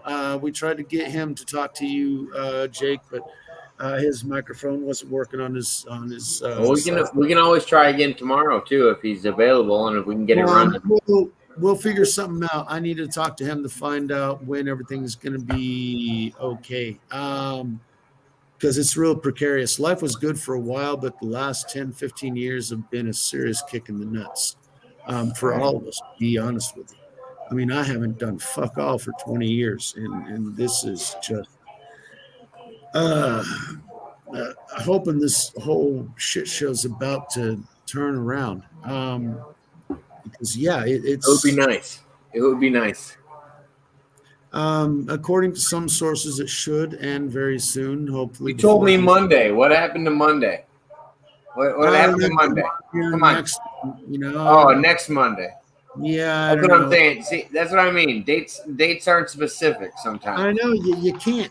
Nobody knows the dates because you always got everything being pushed back and everything else. But you got Rogers in Arizona telling us it's gonna come the fuck out, and I know it's there. I've seen it. Just the fact is that everybody else has got to fucking see, and it's not just going to be Arizona. Georgia's going to fall as well. Michigan's going to fall. I mean, holy fucking shit. Michigan, Whitmer's going to be the fall of the fucking FBI, motherfucker. I mean, this whole shit show's going to fall down. And they said they're going to bring down the whole goddamn temple. They're going to bring down the whole goddamn fucking temple. Wow. Except be prepared. He didn't drain the swamp the first time. Let's see if he does the second. Do what? I said he didn't drain the swamp the first time. Let's see if he does the second. What do you mean the second? We're still in the first. I'm saying he didn't drain the swamp the first time. And it's clear. If you think it's still finished either. If you still think it's the first, then it's gotten way even more out of his control. Nope, it's exactly what had to happen because people had to see exactly how fucking far and twisted and willing to destroy everything. It had to go to Nuremberg. It had to get to Nuremberg levels. Otherwise, people didn't believe the concentration camps, even when they were shown on TV in 1942. People refused to see it. Yeah. Only afterwards, it's a gnarly comparison you're making. It's a gnarly comparison you're making. Yeah, because these motherfuckers are worse, and they're sicker than those motherfuckers that were back then, 80 fucking years ago. The motherfuckers in charge now are even sicker then. Just look at Georgia, and there's some big-ass fucking stones out there telling you what their goddamn objective is. Oh, you're talking about the population stones or whatever? Thank you very much. That's just one item among 10 because they believe those to be their mandates. So beware, that's their objective. Make sure you're one of like Mad Max. There ain't no 7 billion fucking people in stable society in Mad Max time. But I guarantee you there's right around 500 million people on the planet because that's what that would fucking look like. Because that was ancient Roman time. Mm-hmm. That's when we had that side of the population of the planet. That's what they want again. But with all the modern controls and tech and everything else to be able to dominate and control. So how the fuck do you think these assholes are going to eliminate 7 billion goddamn people? I feel like they're going to do it to themselves, like Atlantean society.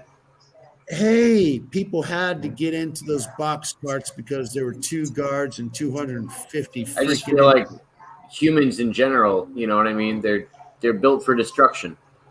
Yeah, and they like to force other people to do what they've already done because they don't feel like being stupid by themselves. Stop. True that.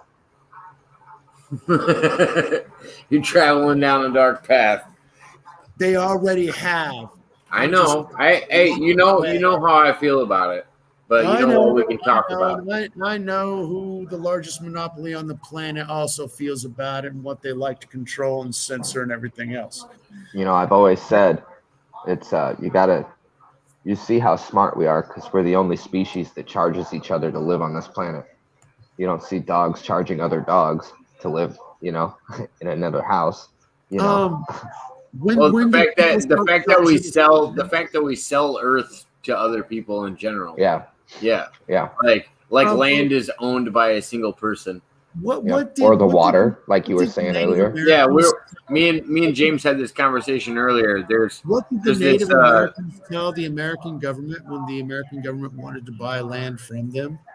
Let me give you an example. Oklahoma. So I was raised in Oklahoma, so I know about the 13 tribes that ended up in virtually the last state of the Union, except for Alaska or Hawaii. I think Hawaii was Tiffany. After us. So what they said is, this land isn't for sale. It's not ours to sell. We live on it, and we share it. And they moved around. The land wasn't to be owned by one individual that didn't allow others to go around it. It was everyone's. So there's a private pond in mine and James's area. I would borderline it on lake. It's actually kind of large, and there's private signs all put around it, and there's houses that live along the lines of it, and they claim to have ownership of it. And it was brought out on a public forum recently that basically there's no HOA. They don't pay taxes on the water, but they've been trying to lay claim for it for the last 20 years. And people are starting to realize they're allowed to go there. And these people, it's basically city property. It's public property if you have to classify it something. But they always had that right. Why are they exercising that right now? It's the same idea as somebody on the ocean trying to lay claim to, the sand and a little bit farther out into the water. To it, the thing that I'm trying to get through is they always had access to that lake. They just restricted themselves because a piece of paper told them that they couldn't. Yeah. The paper on a stick in the ground. But if you get charged against that piece of paper, it makes a difference. Yeah, the thing is that who's going to enforce it? I mean, I was a punk ass kid when I was 13 years old. I'd get onto people's yachts and just furl through their shit. I mean, I got some. Are you sure you want to admit to these crimes? So I was 11. Cashews and a Neil Diamond. So that's your dad's responsibility. You're laying it on his shoulders now. It was cashews and a Neil Diamond tape. All right, you want to pin that on me? Fine. Pin the fucking Neil Diamond tape on me, and a can of Planters cashews. Diamonds in the rough. No, it might have been. No, I think it was his first album. Yeah, it might have been Diamonds in the Rough. You're right. Coming to America. That was the first fucking show that I went to. My mom took me. Neil Diamond, awesome. Sorry, there's this movie, Saving Silverman. I don't know if anybody's ever seen it. And the guy from American Pie is the main character, and Jack Black is his buddy, and then there's a couple other people. I've not seen it. And basically, they have a 3-person group that impersonates Neil Diamond, and they're called Diamonds in the Rough. Okay. And it's 3 guys all dressed like Neil Diamond, all singing together. All right, so you I have I have a love-hate for Neil Diamond. I love to hate him. I have a love for the guy. But anyway, it was a great time in my life, actually, to be honest with you. When his music, and I shouldn't admit this, Air Supply was a decent band back then, but there was another one that Eye in the Sky, Alan Parsons Project. Man, I used to listen to Alan Parsons Project. That's good. It was, because remember, I'd spend 8 to 12 hours on the road per day in the back seat, and we'd be flipping cassettes on the radio while we're making a 3-day drive. And so recording mixtapes off the radio. You don't have a radio when you're going between cities, especially back then. I mean, you didn't have satellite XM radio and all that kind of shit. Well, no, you didn't have stations that you guys could come across. Stations were a thing already. Yeah, when you go Not like that old. Come Caroline. yeah, but, okay, you're going to go from Kiss in Oklahoma City, then you're going to go into Dallas, and you'll hit K-Light or something else. Maybe you'll find something while you're flipping through. But between Oklahoma and Dallas, there's a good area that you're not going to have many decent radio stations and music. If there's not a big station, you won't pick it up. And then when you go from Dallas to Austin, you're going to go through Waco, which is going to be the only station you're going to get. And in San Antonio, between Austin and San Antonio, you've got at least an hour where you don't have a radio at all. South of San Antonio, you're lucky. Once you get San Antonio, maybe get some radio, Laredo music, and then Nuevo Laredo music. And really, trust me, you don't want to listen to that radio.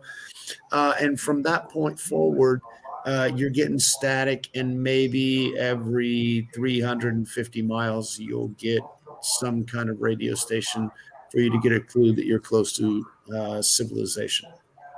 And in those stretches of highway, we had tapes. Apparently, when Maria was messaging earlier, she was only partially here. I don't know what that means. I feel like she's all the way here, though. I feel like you were bouncing around, but you were totally here when you messaged, and then you left. It's okay, totally acceptable. No, but you were always 100. You were always 100% here. I didn't think you were missing. You're doing those. What was it? I came on Thursday, and I ended up switching off because I had things to do. And you went on. I saw later on the video 8 hours. No, they have to be there the entire 8 hours. They can't come in and off. Well, I definitely don't make anybody hang out that long. But 8 hours. Our third person, Maria, is James. I don't know if you've met him before, but he's a new guest we've had on. He's been on once in the past in some of my older videos, but it might actually have been before I met you. But he's actually a really nice guy. The James guy? Yeah. He grows he's a character, but he's like a tumor. It's true. Sodium bicarbonate. Bathe it in sodium bicarbonate. That will resolve it. It will reduce in size in less than 2 weeks. There was an Italian scientist made a documentary, a TED Talk, explaining his discovery. You're a doctor now? When did you become a doctor? I just love to listen to doctors, and if you actually consider the amount of hours that people have to take listening to lectures and that sort of thing, I'd be like a sophomore maybe. It's a lot of fucking hours of lecture that I've listened to. Why? Because I'm interested. I want to know what the fuck is going on. I want to know how to do things. I don't want to, depend on somebody else's fucking stupid opinion because some dumbass thought that I didn't know how to read an X-ray and find out which goddamn finger the son of a bitch broke when he did it wrong, what I told him to fucking do. Why? Because they're all goddamn incompetent. So how do I protect myself against their fucking incompetence? I got to know what the fuck I'm doing. Otherwise, I think their incompetence is a legit shit. And that makes me the fucking dumbass because I pay the goddamn cost of having a broken hand. Yeah. Or true that. Body, depending on whose fucked up information you're following nowadays. Because now those guys don't fuck up your hand. They fuck up your whole fucking body. And they don't give a shit about you. You're just another goddamn number. You're another 30 minutes on their schedule. I mean, who in society isn't a number unless you're, keeping track of the numbers? I feel like I have a number. You have to be so high in society to not be considered a number. Wait, hold on. But Jake, that's the whole point of my book. All right? Because who are you? There was this philosopher, and I think told you about him before. That's here in Brazil, in Sao Paulo, USP, and he has this saying, this bit whenever he goes and does his interviews and that sort of thing. He says, when important people come to me and I bump them or something, and they go, "Hey, excuse you, do you know who I am?" And I like to look at them and I like to say, "Well, do you know who you are? Because you're one among 200 million Brazilians, among 7.5 billion human beings on a planet that is one among 8 in around a star that's a medium-sized star in a medium-sized galaxy that has hundreds of billions of those stars, a galaxy of which has tens of billions of galaxies like it or older and larger. So then again, who the fuck are you?" And so if we take that perspective, we're nothing more than grains of sand in time and meaningless to the overall hierarchy of things. And you're absolutely right in that. Not if you believe in the butterfly effect. I feel like even the tiniest grain of sand can have its wave. The premise of my book is this. Yes, you might be insignificant. Then go ahead and fucking jump off a bridge. Go take a long walk off a short pier, because life's meaningless at that point because you're useless. Don't do that, because you have to be meaningful to you. You have to love you, and you will have an influence on those that are around you. And those people love you and they find that you're significant. And so your community starts around you, about those that you can help, that you can feel better, that you can help make your life meaningful to them. And that's the objective. And then that community grows and you spread that ideology. And all of a sudden your small nuclear family shows other small nuclear families that being a benefit to others and being the benefit to a community is a good thing. And you all start to enjoy each other's company and you start to build on each other's resonance. And make a wish. I was just about to say that. Do what? Make a wish. 11-11. Make a wish. 11 here. In Illinois, at least. I'm sorry, I'm not following along in the chat. I'm following along in my own monologue because that's the type of narcissist that I am. Thank you, Jake. Platform. Terry, welcome. Well, at least I'm seeing you. Sorry. Your knees? I don't want to know about your knees, Jake. No, she was saying that Tiffany was saying she had broke her arm and she still feels pain in it when it gets cold. And I get the same. I get the same in my knees. It's probably from 20 plus years of wrestling. My cartilage is probably a little wore out when it gets cold in Chicago. The weather changing before it gets there.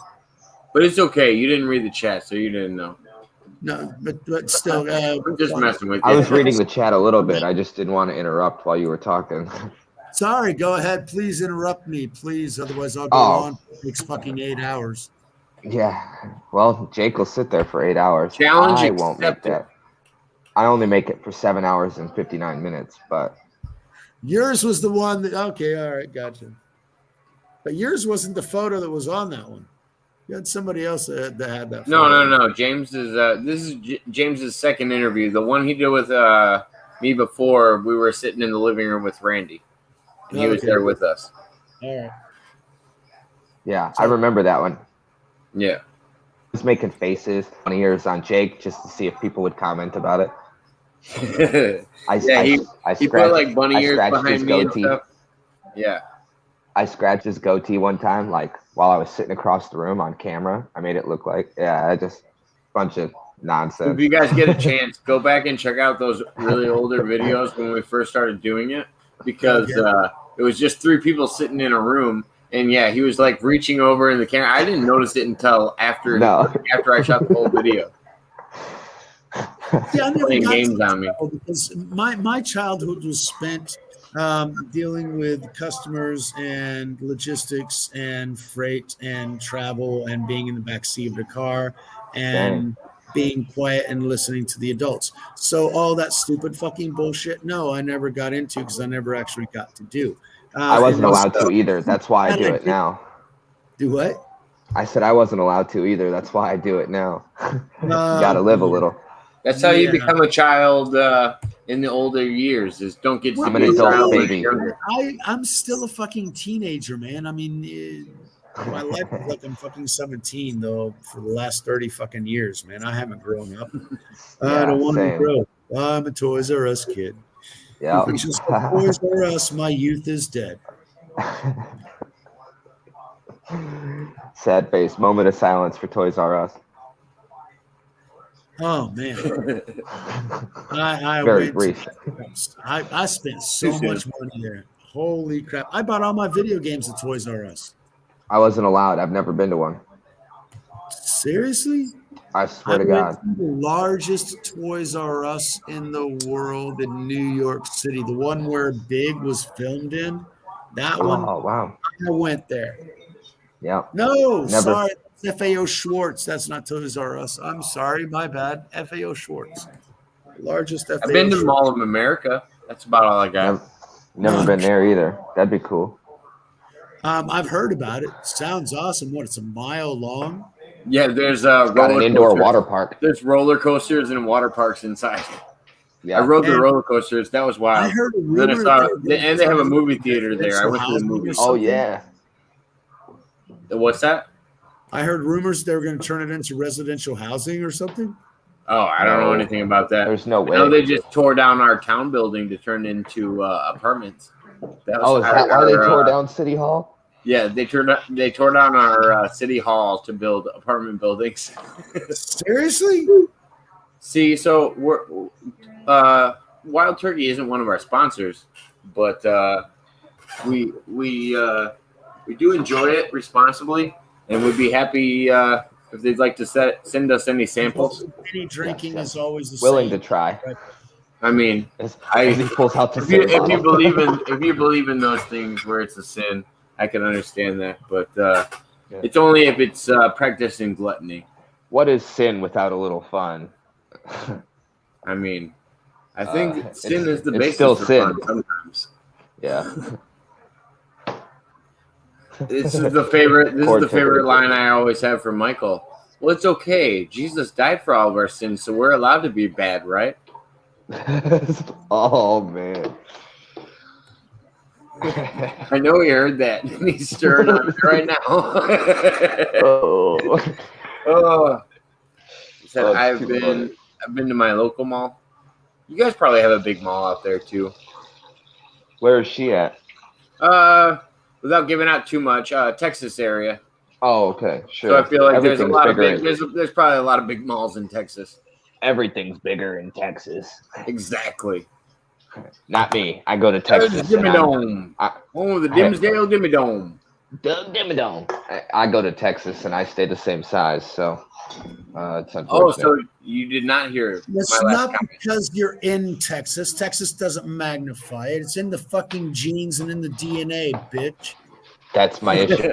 You're there for a while, you get used to it, and everything is fucking bigger. He feels like his.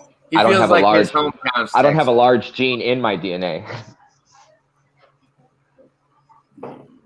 Well, okay. I don't have any large genes. Your DNA's been, but anyway. Oh God. We shouldn't talk about that. But while you were gone, we were talking about sin, and he was talking about well, most sin's fun, and I was like, well, yeah, that's the whole point. Well, exactly, and then I said that always poses my favorite question with Mr. Pena is, well, that's okay because Jesus died for our sins, so we're allowed to do whatever we want, right? You're gonna get him started. I didn't say you said that. I said I always say that to you. He's seen me before. He's watching me before. He knows. You know that's the lawnmower cord. Yep. He's kickstarting you. Sorry, some things are big here, but some things are small. Oh no, sounds like I guess a personal it just depends problem. on who you're hanging out with, I guess. Yeah. All of them are the same size, actually, to be honest with you. What are we talking about? Sins. Oh, okay. I agree with that. Yes, I'll agree with that. Well, no, not in my own eyes. because I feel like when they involve your personal life. Let me ask you a question, Jake. In the end, whose eyes are going to be defining everyone's fates? Yours or somebody else's? It depends. You're God. If somebody crosses my daughter, I have a really good chance that their fate could be decided by different people than somebody else, especially on this earth. I agree with that. Maybe in an afterlife. Maybe in an afterlife. But can you admit publicly that if somebody crossed your kids in the wrong way, you wouldn't have an immediate effect on their existence, at least on this planet? Because I know I would. I mean, that's just I always felt that way. I can guarantee you that their existence would cease on this planet. Exactly, and that's what I mean by that. When it comes to afterlife, I don't know about that. Daughters, because I knew that the year when my 14, 15-year-old daughter came home with a boyfriend, and I looked in those eyes and I knew what he was thinking. I was going to kill the little son of a bitch. So I didn't time for being. Imagine running into him in heaven and then re-kicking his ass. I feel like that'd be something they'd offer you in heaven if it was something that you were interested in. My daughter, son, bitch, get the fuck back down there. I mean, if it's supposed to be your best existence in heaven, I feel like it's something they'd offer you, right? Yeah, because I don't know. would understand he was just a young kid and my daughter was a young daughter, and they were just enjoying each other's fucking body the way all young people do. But that's not usually the way that old people do. He doesn't like that classification. I have a problem thinking about my 80-year-old grandparents getting on and digging dirty. Although I do believe it did happen, according to some tales. I just don't like to imagine it still being possible, but evidently it was. So yeah, you're right. Everybody enjoys that particular milieu of reality. But as a father of a daughter, it's not enjoyable to see what your daughter is willing to do. That's just a whole nother take. And there's a whole nother level of forgiveness that you have to get to in order to be the father of a daughter. A level of forgiveness of you're not joking. Which is why I asked not to be a father of daughters. But yet now I am the father of sons. So that's what I learned. Like right away, I was like, "Oh, fathers of sons have to worry about one penis. I literally have to worry about all the penises." That's how I live my life. I was like, I'm ready to slap every little boy that comes to my house. Then I was after one. I have a daughter too. Then after one of the soccer games, I had a friend of mine. I mentioned that to him, and he goes, "Well, you're happy because you're not going to be a supplier, right? But who's to say that your sons aren't going to be suppliers?" And I'm like, I could have kicked his ass at that moment. It's like, motherfucker, don't even go there. But in this sick, fucking twisted modern society in which we live, that is very much a reality, and I would kill that. But I mean, I know it's a reality, and I know I'm just being harsh because I judge society too hard, but I would rather judge people too hard than be naive to things. What is the saying that they always have? Expect the best and plan for the worst. Yeah. But that could also lead you to being over paranoid, right? Which is why I live in Brazil, my own goddamn forest, as far away from the system as I could possibly get, but the system consumes everything on the planet. You got any room for rent? Paranoid schizophrenic. Yes, thank you very much. Which is why I'm going to do a psychology course. Guess what? In a couple of years, I'll be somebody's fucking shrink. That's a scary thought in itself. Be over there making the big bucks. Oh man, things are really shrinking, aren't they? Do what? Huh? No, Maria does not drink. Don't go there. Who said that? I don't know. He said something about drinking. I said shrinking. I said things are really shrinking, aren't they? Because you said you'll be somebody's shrink. That's It was because a horrible joke. Case today, so yeah, things are shrinking. Maybe I don't know. I'm drinking. What's Me in? I was too. gonna say, what's in the mug? I was just about to ask you. Getting a little wild over there, making accusations. Yeah, well, how's that Brazilian stuff? I can't show you the other Brazilian stuff. That's problematic. But this Brazilian stuff, Bummer. without actually doing marketing, it is Serrana. It is actually regional beer made here. And I had a friend from Rio de Janeiro said, "Oh, but we pay a fortune for this stuff because it's premium beer." And I get this because it's the best tasting cheap ass beer that there is here. Best tasting cheap ass beer. But I like my beer. So I buy cheap ass beer. I'm a hard liquor kind of guy. But nice. No, I did that. I've got a chest full of hard liquor that I haven't drank in a while. Why? Because I already broke my jaw, so I don't feel like doing that My again. chest kind of feels like it's full of hard liquor. It is. When you pass out on a stone floor and you wake up to blood and drool, you sort of rethink some of your priorities. I don't know. The spirits in my life are tastier than that. I feel like the spirits in my life do me a good job as long as I don't abuse them. Hey, like they say, those angels protect children and drunks, right? Sometimes shit happens and accidents happen. My uncle died at 52. What do you do when your angel's drinking? April said, "You drink the Kool-Aid, didn't you, Tiff?" I've been reading chat. Chat's kind of funny. Chat is hilarious. I need to be getting back on the chat. I just like watching my face too much, but there's a lag on my computer. I don't know what the fuck. I told you I'm a narcissist. My wife called me that. How are you coming with the translations? James, he also translates for a job. He translates languages. Oh, yeah. I've got another 50 pages that I need to turn in by the end of the week, and that's okay. And I've got my invoices from April and May that I still have to finish off so I can actually get paid. But right on. A little bit more. We're gonna do James. You should tune in. We're gonna do our regular show tomorrow. Me and Mr. Pena do a show every Thursday. We've been doing it since I started this channel. He's my original go-to guest. Feel free to connect to me on social media and whatnot. I'm working on. I told you I want you to start up this channel soon because you've been setting all the groundwork for years. And you need to jump into it, and that's why this weekend. By this weekend, I'll have things set up. I'm not assuming it's going to be about Crowley, hopefully.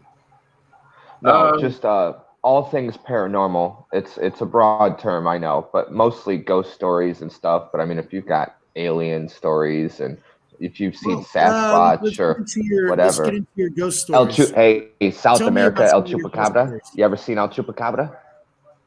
I've heard about him. I haven't personally seen him. Yeah, from what I've heard, you don't want to run into them. But if you do, talk about it on my podcast. The ghost sucker will get you. All right. See, my son didn't believe me whenever I told him about vampires and werewolves because I know they're real too. I definitely don't want to encounter either one of those. I've heard of some of the vampiric things from South America. Well, Chupacabra is in Mexico, and I'm thinking that's more of the alien abduction type thing. They just need to explain it somehow. The small grays are identified in South America a lot too. Well, the what are? The small grays. They have a lot of. They have a lot more reported sightings than a lot of other. You got to go to Peru to see all kinds of that activity. Holy crap! I've been wanting to travel down south to South America and stuff. So. Well, there's the Pan American Highway. If you have a vehicle that can withstand 10,000 miles or 5,000, 8,000 something miles, something like that. If you want to go, I have a Cavalier with a blown head gasket. No, I can't get 100 miles. I can. She'll go 100 miles, just not all in one go. No, not in one go. Okay. I'll push it the last 30. There's the Pan American Highway, which has been my dream to be able to travel my entire life. I've wanted to be able to make that journey. The Trans American Highway goes from Alaska to Tierra del Fuego in Chile. Okay, it crosses the entire American peninsula. I-35 is part of the Trans-American Highway. And then you've got that same highway that crosses Mexico and then goes down through Central America. So you're going through Guatemala and El Salvador and Nicaragua, Costa Rica, and Panama. Among others. And then you go into Colombia. From Colombia, you'll go down to Brazil, I believe. You should. I need to double check that because it might go around. And then you'd go, if you took that highway, you'd be going down through Ecuador, Peru, Chile, and that sort of thing. But I think it actually goes down through the middle because they actually slice the heart of the Amazon to make a trans-Amazonic highway. And it might have been integrated to the same system. So there is a way for you to go from north to south completely. And that is a dream of mine to be able to travel that. We're going to do that someday.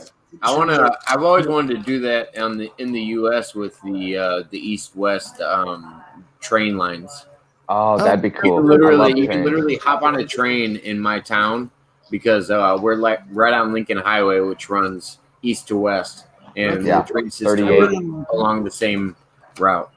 I've been on Lincoln, and I've been past your town when I was going up to Chicago. I recognize the name. I've been there.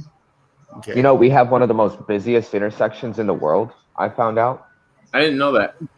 Yeah, I was reading up facts about what our area. It was it was 38. And it blew my mind. I think so. 38 and I'll have to double check that. Might be 24. I don't think it was 24. I'll have to double check, but it was 38 Lincoln Highway. Because Peace is right off of an interstate, so I could see how that would be too. Yeah, but it blew my mind. I was like, oh, really? Like I've seen busy intersections in like Tokyo. Those are pretty busy. So, but yeah, it's this intersection. It gets a lot of traffic every single day, I guess. It's that Chicago traffic. Yeah, I'll have to look it up. No, we do get a lot of Chicago traffic because I've said that before. Most people that work in Chicago don't live in Chicago. Exactly. So the commute every day. Yeah. I spent 2 weeks. The pay is better in the city. I did like an interchange within the U.S. It's really bizarre. I spent 2 weeks up in New York when I was in high school, and I lived with the family up there, and I got to see the life that the dad lived. And he woke up like 4:30, 5 o'clock in the morning in order to get ready and he got to grab that train to go into New York. Okay, we were about almost an hour outside of New York City, but he grabbed that train every fucking day and went in there. Okay, so the majority of that traffic is, on the trains in New York and in those areas. Why? Because they actually have the rail lines that are set up. Now in Texas, for example, my dad used to drive an hour to work every day and an hour back, from Dallas to almost he was working in Fort Worth. So yeah, there are large distances, but there's no intersections there. It's a big ass highway. You're driving straight through. Now, whenever you're going up to Chicago, you got the people going from Chicago, and you also got people going to, Indianapolis and everything else that are going through that same intersection. Because I'm assuming that intersection is going to be an east-west, a north-south, east-west intersection between highways. Yeah, because Lincoln Highway is east-west. East-west, and then Peace runs. It literally runs to California from Illinois. Yeah, I know. I've been on it. That's why I recognize it. But no, most people don't have that perspective of, knowing what the Lincoln Highway is. Lincoln Highway is actually a lot bigger than I think of it. It is, and it's in my backyard. Yeah. Yep. And it's in your backyard. You got the majority of shipping through the U.S. is done via trucks. Yep. What Trucks and trains. Yard. Do what? Trucks and trains, at least in our area, in the central. Trains don't make up as much as what they should. Now in Europe, trains make up a huge part of logistics. But trains in the U.S. are controlled by, unfortunately, I feel like shipping of material is way more important than shipping of people. Yeah. When it comes to the longevity of it, because people are interchangeable. Why do you think Warren Buffett owns the trains? Why do you think the pipelines were closed down? Because he's happy to charge the people or the material.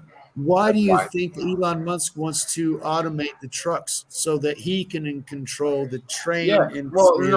And they also want to get they also want to get to the freight. Well, exactly. They want to get to mag systems so they can offer a better system where they can actually increase production. Right now, Buffett controls. I mean, oil, instead of being piped through the ground, it is being shipped on trains. Buffett's making a fucking fortune off that. Okay, True. So, thank you, Joe Biden, you ignorant fuck. Gotta love Bo Biden. Don't get me started on pedo Uncle Joe. Are you talking about former Vice President Joe Biden?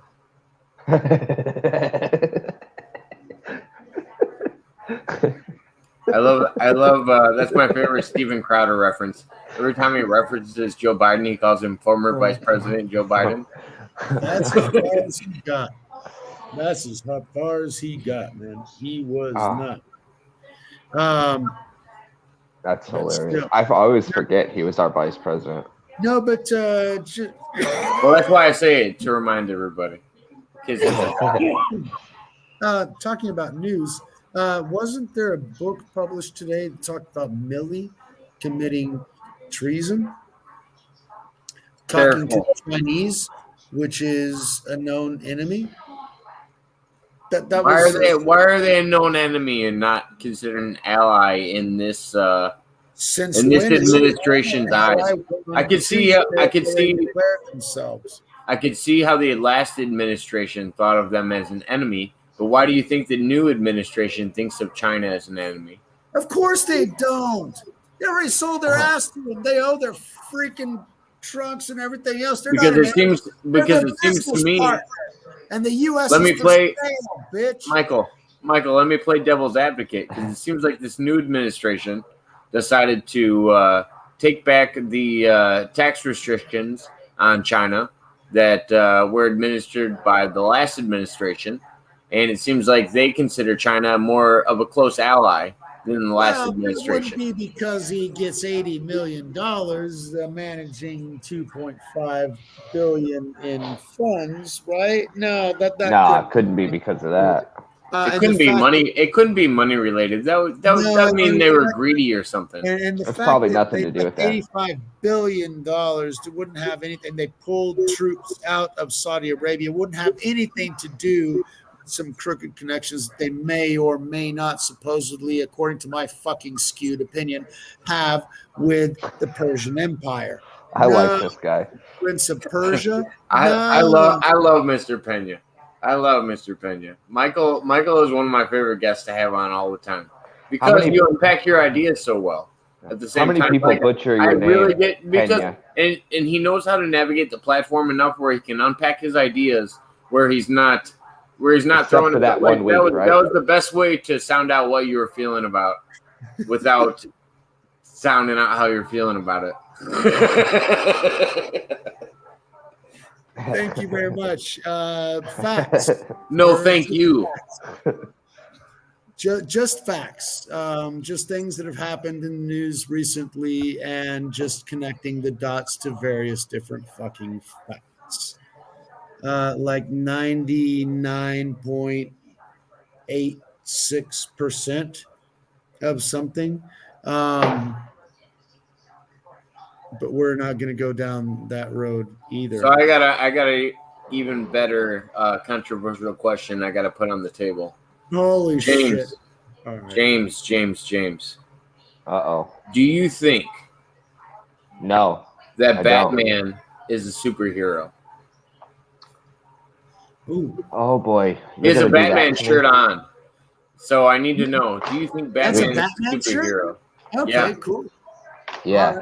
Rocking Jake, the Batman shirt. you're really gonna do this to me?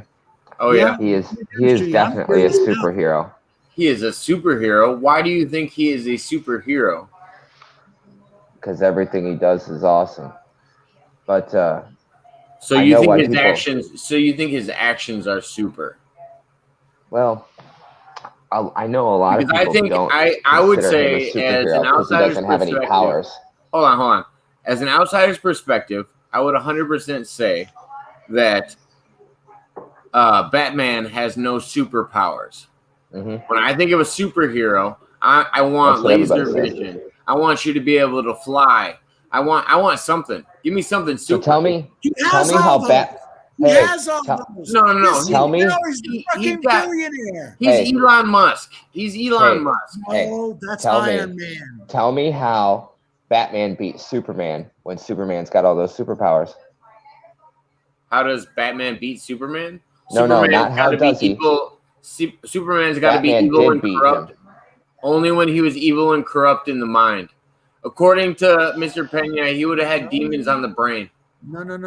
He had demons on the brain, and that's why Batman was able to beat him up. Smarter than Superman. Yes. Batman's that's a superpower. No, he's richer than Superman. He's richer than Superman. He's figured out his weakness, and he made a suit to where his weakness, every time he came close, Batman could actually clobber the shit out of Tiffany gets it. Tiffany doesn't get it. Shit. I'm just joking. I'm just saying. I think I'm 100% sure Batman is just a rich guy. He doesn't have any superpowers. There's nothing besides money that is a power to him. And coming from somebody like Mr. Pena who wants to steal from the rich and give to the poor, and like yourself, James, who wants to steal from the rich and give to the poor, I can't understand how you guys have this perspective on Batman. His kung fu counts for nothing? What's that? His kung fu counts for nothing? Come on, he trained hard with the League of Shadows. No. All that credit goes to Alfred, right? Didn't he train him? No. Look, even Terry gets it. Thank you, Terry. He says super rich. Chat backed me up. He says super rich. Yeah, but it says super before all those dots. I like to pick and choose, he says. I gotta ask. Tiffany said he has the Batmobile. Isn't that something? Like Batmobile spread. You gotta give her there. They got an awesome replica in Gurnee, Illinois. Didn't Mr. Evil have a skull-shaped island, and he launched some kind of phallic rocket out of that island? And wouldn't that rocket from Mr. Evil's evil island? Who's Mr. Evil? It seems like somebody from Blue. I don't know the origins of it. You talking about Mr. Freeze? Made something like I'm not talking about Batman now. Okay. I didn't know where we were going. I flipped to the Mr. Evil. Dr. Evil? Dr. Evil, there you go. And he had this phallic like missile that Mr. Bigglesworth. Mr. Bigglesworth. So Blue and something, I don't know, that origins in this big dick-like fucking rocket they launched into space would adequately represent what Dr. Evil would be in real terms. Well, let me give you a fun analogy. So you just allowing him to fly into fucking space when there was a mandate saying, please don't come fucking back. Let me give you a fun analogy. So you just referenced Dr. Evil. And you referenced one of the things that he does in the movie. There's also a project that he starts. I don't know if you've ever heard of it. It's called the Alan Parsons Project. Seriously? Well, until his son makes fun of him and says that's already a band, like it's already a thing. Like you're a dork. You don't know what's going on. I am. I'm a dork. I don't know what's going on, and I love the Alan. No, Parsons. I wasn't saying that about you. I just thought it was funny that you liked Alan Parsons, but you didn't know that about Dr. Evil. I thought that was interesting. I wasn't saying you were dumb. I'd forgotten. I wouldn't say that. One. No, I was assuming that I was Dr. Evil, Alan Parsons Project. I was making those associations, always assuming that I'm doing the worst possible. I can improve as much as I can. Any man who keeps a larger canister of shark repellent on his utility belt at all times is paranoid. Holy shark repellent, Batman! You might have, that. You got that 99.86% of survivability, but you got to make sure that, you got that B suit to make sure that the 0 point. You're getting on here. I see you got to what you're doing understand. Here. Back in the I see what you're doing 60s, here. That wasn't about Batman. Supervillains had sharks in their lair. That wasn't about 60s, Batman. All the supervillains. I keep bringing it back to real life, Jacob. Sorry. No. Batman had shark repellent too. Elegant Mind. Thank you so much for stopping by. Why would you need shark repellent? I mean, he's always got his knife and his little, boomerang things. He can kill the fucking It shark. adds to the pizzazz, especially in the 60s. Well, actually, no. It actually makes very much sense because if he was educated by the Shadow League in Tibet, Nepal, and that sort of thing, he would have understood. Know thy enemy. Exactly, but it goes beyond that. It's the art. Wait, hold on, guys. Win a battle if Thank you, Elegant Mind. I gotta pause this for a minute because she's making Elegant Mind just stopped in and she's making me laugh in the chat. Well, first she said, look at all these handsome men on the panel. Woo. Well, just kidding. And then she said, I feel like I'm watching Magic Mike. Oh, had me rolling. Can't even lie. None of us are handsome. Stop playing like that. Just because two of us have similar haircuts doesn't mean anything. I'm wearing a hat so you don't see that. Stop. Oh, are you? I can't. Why you gotta copy me like that? Damn it. Hey, man. I'm copying a TV show. Which TV show are you copying? Vikings. I just don't have my braids in yet. I'm gonna put my braids in. You think you're a biker? No, Vikings. Oh, Vikings. He's a 15th century Nordsman. No, I'm Germanic. Give me your I'm Germanic. I have Germanic tribe in me. All right. So you always now you know why you can go 8 hours. Yeah, exactly. Randomly transfers into conversation after conversation about random stuff that influences the chat just as well as us. It's all tied together. That's what it's for, though. It's just nice that they're still watching. No, but they're wonderful folks. I love each and every one of them. Oh, we haven't even gotten into our other time zones yet. Our other viewers haven't woken up yet. California hasn't jumped in. There's certain time zones we haven't made it into yet. Yeah, but when California comes in, Florida drops off. But I prefer Florida. And then New Zealand starts up. She's a lot better. Although last time she brought up some stuff that bothered me. The DNA on the Shroud of Turin really blew my fucking mind. That's fucked up. Anyway, getting back to the Viking topic, we would have. Why do you want to be? That's part of one piece. Hold on. Maria just said something to you, Mr. Pena.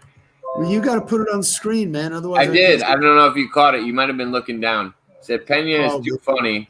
It's like if I was watching the Beyonce video.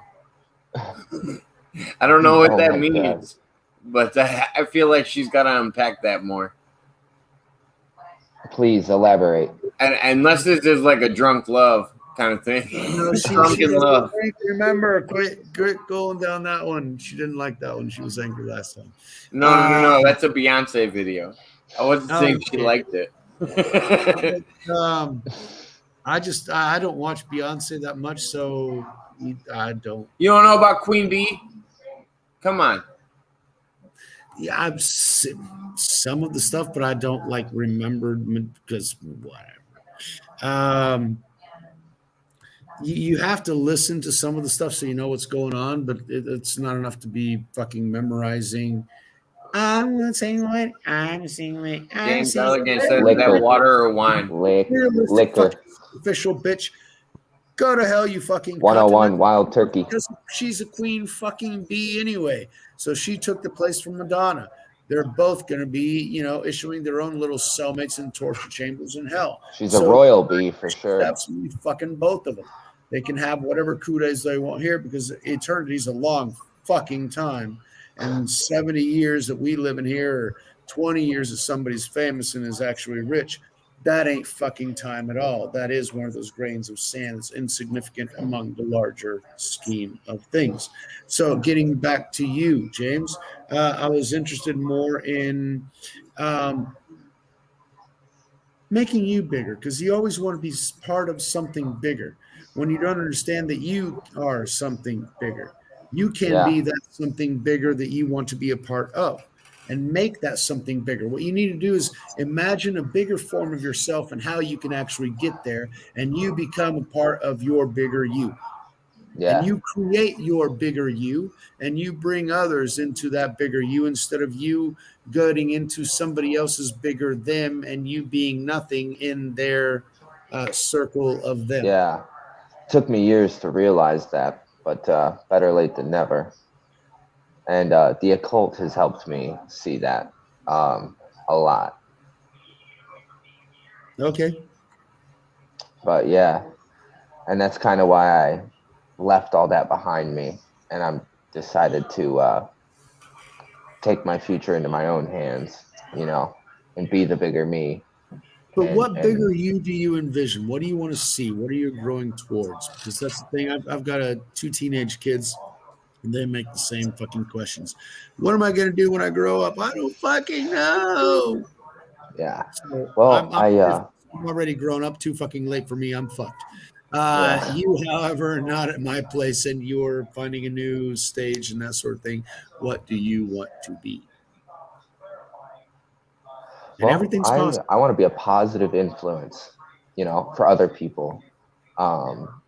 A mentor, help bring other people up.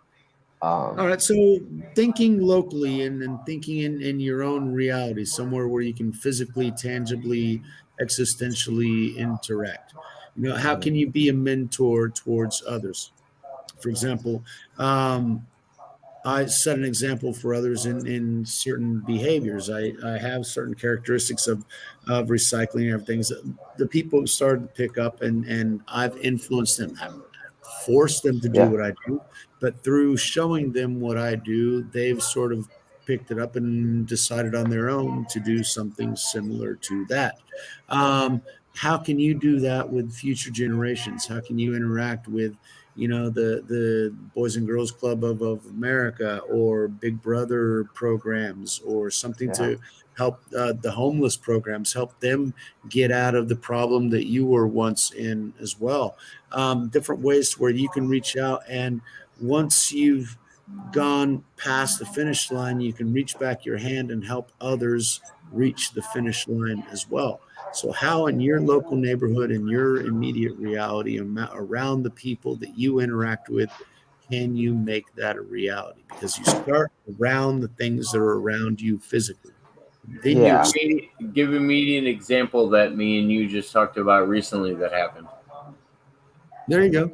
How you changed the reality that was going on that you didn't even know about, especially on social media, James. Let's see. You know what I'm referring to? No, not necessarily. About don't use any names. Yeah, you're talking about the tree job and all that. Yeah. Because I feel like that was a very good growing experience for you and my cousin. Yeah. There was there was a job. Especially if you can acknowledge it without, I mean, I know it doesn't feel comfortable, and I've done the same thing. I told you about mine. My biggest one was I fucked up somebody's job when I was landscaping in the beginning years of doing it. And what I did is I stayed at that job, made it right, and until I made it right, I couldn't leave. Like that was my mindset. I stayed there until 10 p.m. that night with my lights pointed on the yard, just so I could sit there and work at night because I wanted to get it finished and make it right. Yeah. Yeah, I remember you telling me about that. So I had a recent instance where I was in business with his cousin, and him and I had gone and done an estimate. We did a tree service mostly. We did a few other things, but it was mostly a tree service, trimmed or removed. And this lady hit us up about coming to do an estimate. So him and I went and did the estimate together.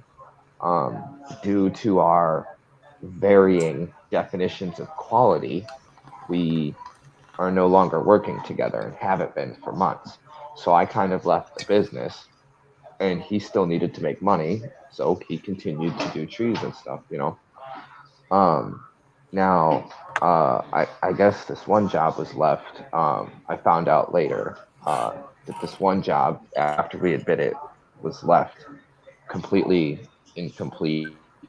The tree came down, like that was all good, but the way and even the customer told me that the tree came down awesome. They did a good job taking it down. Yeah, and needless to say, I found out that it had turned into a nightmare, and yet I still felt personally responsible. I felt like I really needed to reach out to this lady and apologize, about how things were left, how things were handled, moving forward, and whatnot, and it really went a long way with her. She definitely appreciated that even though I never did the job, I had only been there to bid it, and then we parted ways. But she still appreciated that I reached out, that I tried to make right somehow. I even offered to reimburse her a little bit for the cleanup costs that she may have had to reinvest in, and whatnot, just to kind of make right, because it just didn't sit right with my conscience. And it wouldn't even have really mattered if my name was on it or not. I just, due to the nature and the connection I have with the person that went and did it, it's just, I would have still felt, slightly obligated to reach out and figure out how to make right and make amends. And I've always been big on customer service, and Elegant Mind just didn't chat about customer service and how it goes a long way.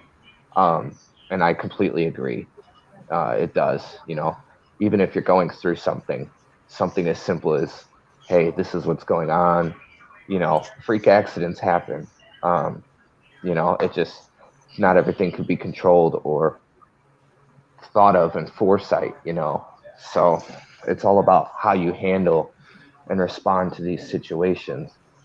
But I reached back out, and really nice lady. We had a really good conversation, and she was definitely very appreciative that I tried to make right, even though I didn't really have anything to do with it. I mean, you had enough involvement where yes. you at least felt responsibility, which is what I was pointing out in the first place. You noticed your responsibility in the situation, and you stepped up and took that. You were like, I had this much involvement, and this is how involved I feel, and you expressed that to another person, which is the step that needed to be taken when you're talking about customer service.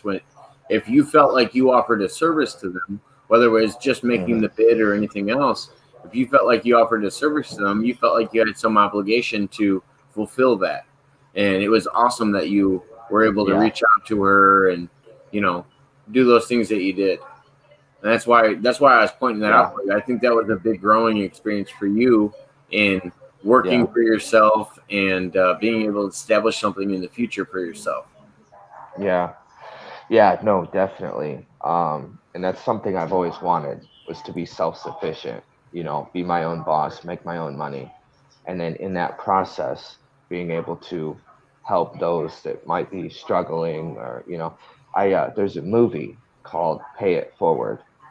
And ever since I saw that movie, I've always liked that concept. That is. I like the idea of helping somebody else out, and then having them go help 3 people, Now, whether they do or don't is obviously totally on them. But I never deny somebody help if they need it. I always try to help the best of my ability. I believe it's really important. There's so many people out there working against, and like you said, like in your experience, feel like a chain dragging people down. They teach lifeguards that when you go out to save somebody, the problem is when they see you, they latch on, and then it brings you both down, and that's not safe. That's why they take out their buoy. They latch onto the buoy instead of you. Yep. And then you help, rescue them in whatever That's sense. what Jesus did as well. You don't pick up somebody else's burdens. You just tell them where the savings is. He'll take care of the rest. And once he's in there, the Holy Spirit tells you what you need to do, and things really are in his hands at that point. But we can't continue doing all, like Jake keeps saying, oh, I can do whatever I want. No, that's not the way. The objective is that once you recognize that he's the one pulling you out of the morass, there's something that he requires. He wants you to act like God wants you to act. He wants you to be thankful. There's a phrase, love as you have been loved. And that's the pay it forward ideology. Okay? He already saved us. So we can just go out and save others. And at the same time, forgive as you have been forgiven,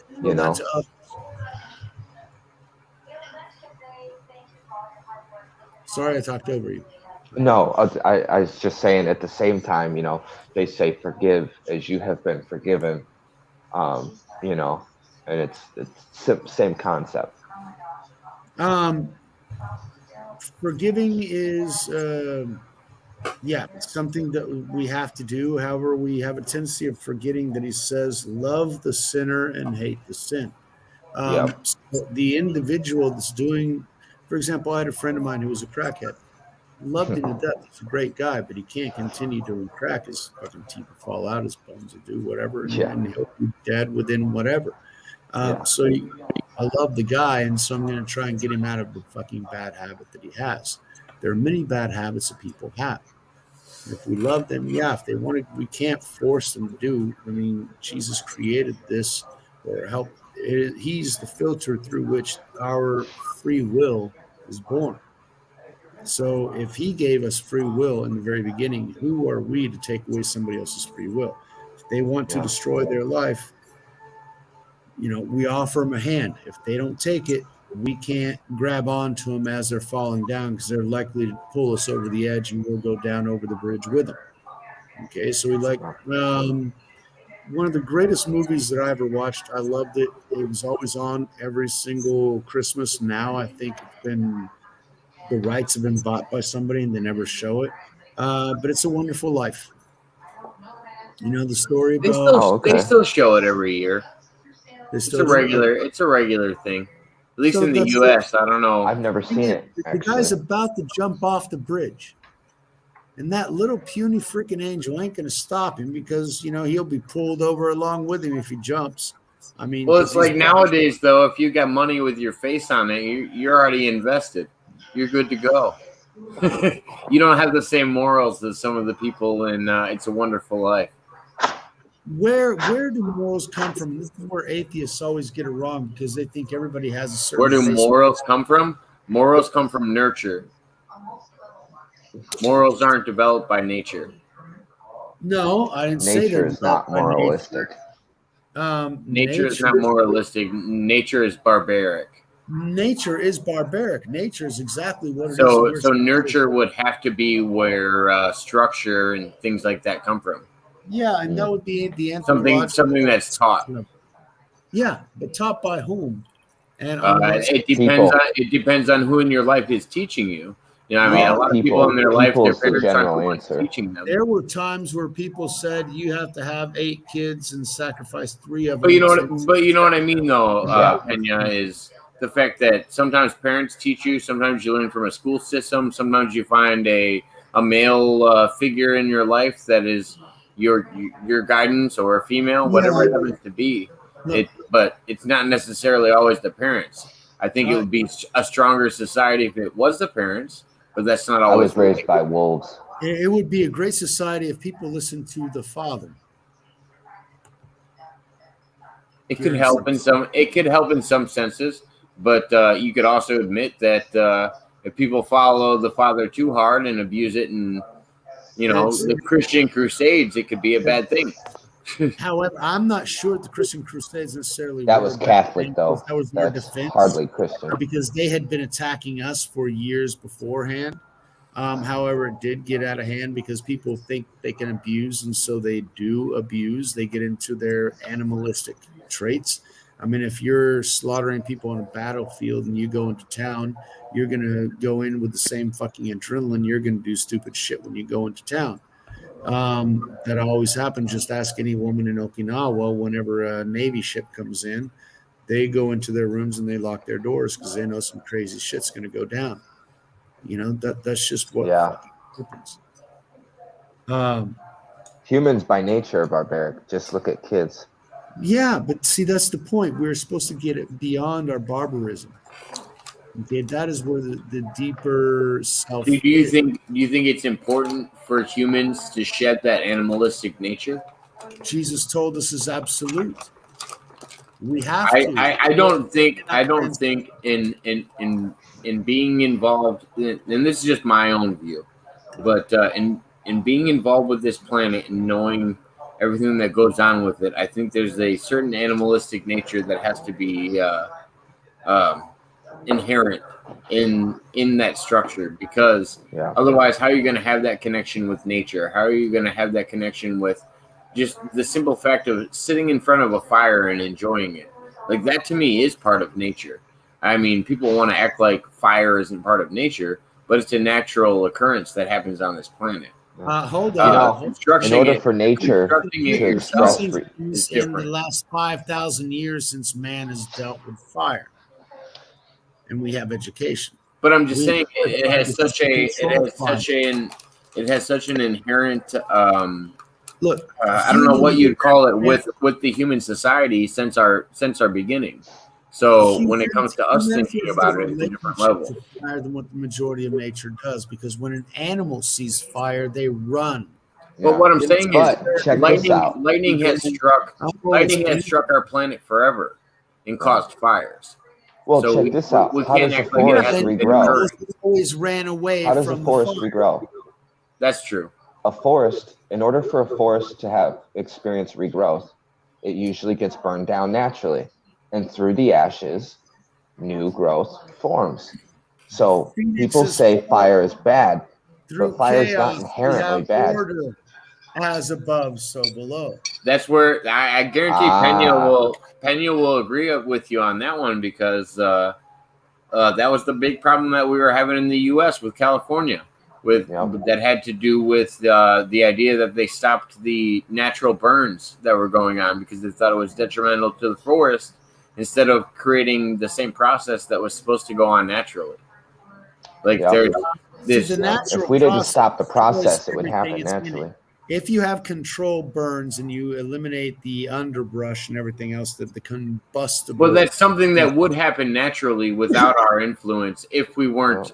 What happens naturally is not what happened, because what actually happened was DEWs, so we're not going to go there. But what would not happen naturally would be a slower burning for forest fires that would still consume homes, just not at the bizarre and eccentric rate at which they were done. Fires are destructive. If the guy would have stopped deregulating national parks, man, maybe we'd be in a better place. It depends on your level of deregulation.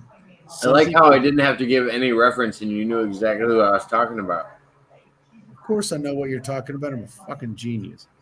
But anyway, that's you know I'm so good at playing devil's advocate. You gotta give me credit for it. Because I actually like if it came down to two candidates, I would be a Trump supporter. But at the same time, I can play Skylar Turden for you.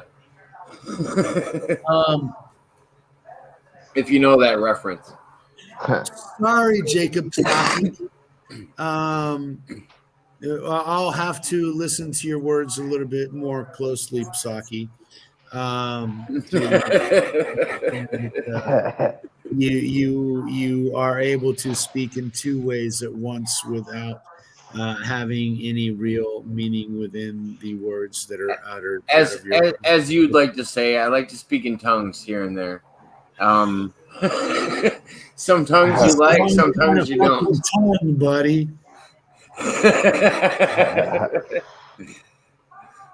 But no, I appreciate both of you guys coming on tonight. We've had a good show. We're already about what, 3 hours in?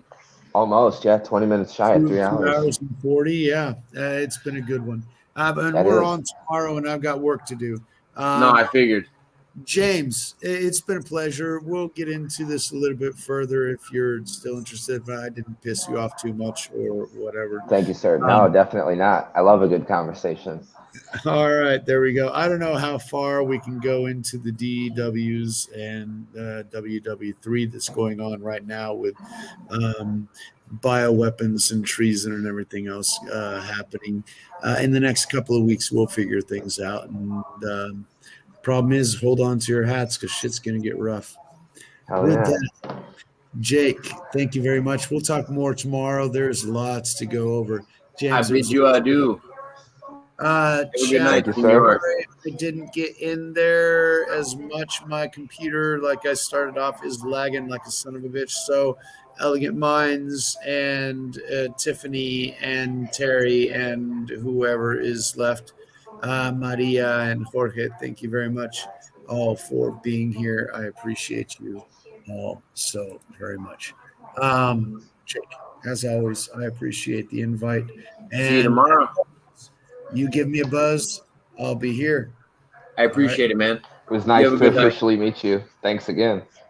Definitely, James. We'll talk again, definitely. Definitely.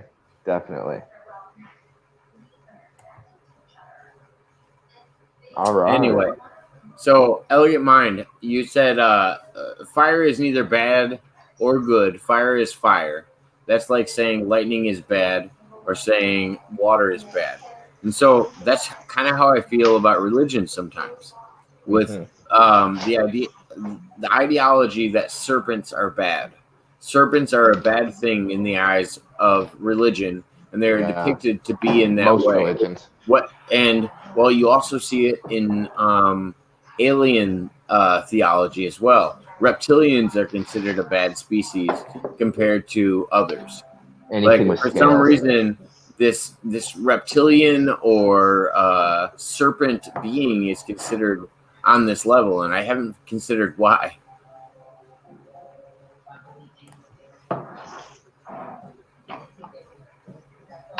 Got to get my Clausen's hot pickles. Yes, thank you, Mr. Pena. Yes, thank you, Mr. Pena. That was awesome. Oh yeah, I can't wait to get my channel set up so I can officially have him connected and be able to talk with him. Oh yeah, no, he'd love to have you on, and he'd love to be a guest with you, and your show as well. Mr. Pena is awesome when it comes to having somebody that can keep a conversation going, and he definitely has strong opinions about things, and it's good. It's good to see somebody unpack them. Serpents. No, they are not all bad. Yeah, I don't think that they're all bad, but I think it can be depicted that way sometimes, for sure. So what do you think about your first YouTube experience? Did it go better than you expected? Oh yeah, I'm glad that I did it, and I definitely enjoy this.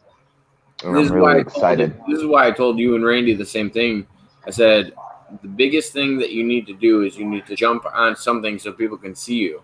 You guys do have good ideas, and you guys do have good conversation to add to people's interest, and also you want to learn more about other people when it comes to you hearing paranormal stories or whatever you like to classify them as. This idea that you know, to keep planning on it isn't going to do you any, you know, any benefit. The best thing to do is jump in there, meet new people, and it's just like relationships in your immediate life. Yep. You're never gonna find a relationship with somebody if you don't leave your house. Mm-hmm. You can leave your house on the internet. I mean, it's another way to do it. Mm-hmm. No, I agree. And that's why when I was talking with him earlier, you know, I told him, I said, listen, you know, I told him that I was going to be doing this podcast with you or jumping on your live stream. And I said, you know, text Jake. I said, you know, make your amends and jump on the next live stream, bro. Like, it's not that hard. He knows I would accept his invite any day of the week, man. He knows I'd love to hang out with him. And because he's family, he's always going to be on that level with me, whether we agree with each other immediately or not. He always knows he's on that level with me. And even I just had to help him. Most of the time, even if he's dead wrong, most of the time I'll back him up, and he knows I will. And he said that too. Most of the time, it's just misunderstood or lack of communication, if anything else. It's somebody feels one way and somebody feels a different way, and they don't talk about how they feel. Yep, indeed. So, well, you guys are going to be doing this tomorrow, right? Yeah. We got a regular Thursday show tomorrow. Me and Mr. Penny are going to be on. Elegant Mind said serpents. You mean like snakes or fallen angels? Yeah, that's the idea that I get from them in a biblical term. That's usually what they're referring to in that. Or also the Garden of Eden, the snake offering the apple. They refer to it like the snake in the tall grass, kind of. Yeah, and a snake is always in the tall grass. In society, a snake is always considered deceiving. Even when you think of like what's the story that Donald Trump liked to tell about the snake, and you kept it around or whatever, and then I don't know, it ended up biting it. I don't know if I might be mixing this up. I'm sorry. I thought Trump told this story at a speech once, but it's about somebody that had an injured snake, and they kept it around, and they healed it all up, and eventually the snake bit them. And the person was wondering, like, why the snake bit them. And apparently in the story, the snake answered them. They were like, well, I'm a snake. What did you expect? And, like, that's the whole moral of the story is you weren't supposed to trust the snake. And I was like, wait, what? Oh, it's in the snake's nature. And one, like, be a certain way. Snake, like, the whole idea and the whole concept is kind of built around this idea that serpents are not acceptable and people have that idea in society when it comes to like touching a serpent or a snake or a reptile. It's gross. It's grimy. It's, It's funny because most people, if they refer to a snake and don't have any idea of what they are, they always go, it's slimy. Yep. I've never touched a slimy snake. No. I've never touched a slimy snake in my life. No. I've touched water moccasins and a bunch of other things. Those are ones that are commonly in the water, but still never slimy. Closest I can get to that is maybe an eel. If I bit them, I didn't want to be messed with. Yeah, that's probably it's more a defense mechanism, if anything. By nature. Well, yeah, it's like the Zen monk story. The Zen monk saved a drowning scorpion, even though the drowning scorpion stung the Zen monk. It was in the Zen monk's nature to save the scorpion, to save things. It's in the scorpion's nature to sting things that scare it. The scorpion didn't understand what was going on. It was freaked out because it was drowning. But the Zen monk also didn't get mad at the scorpion for stinging it because it knows that's what's in its nature to do. The Zen monk knows the scorpion's not going to go, oh, thanks for saving me. That's what this is. That's what this is. You saved me from drowning. It's totally not like that, So you got to understand too, kind of what's in certain things' nature to do. And you can't be upset about that. Like there's certain things that's in your nature to do, can't be upset about that. It doesn't mean it doesn't annoy us or drive us nuts. And then there's certain things that are occurring around you that you don't have control over, that you can't let them affect your life. Yeah. Like, especially if they're out of your control, you have to recognize that and be able to pass through that as well. Yep. I agree. I definitely agree. Snakes are kind of slimy. So a snake will gently give you a warning if you don't listen. That's on you. Yeah, that's probably true. Such an elegant mind. Our regular troll stopped by and made a visit. In case anybody. Yeah, Colgate or Oral-B. That's what he said. No, not different troll. Different troll. This is the one that comes on the StreamYards whenever I post them. The only reason I know it's him is because he opens two StreamYards sometimes, and he's trying to stream somebody else's video at the same time. And that's the only reason I recognize him. But I don't know if you look at the private chat right now, you'll see it. I messaged him, and he's actually he was on the side for a little bit, but he took off.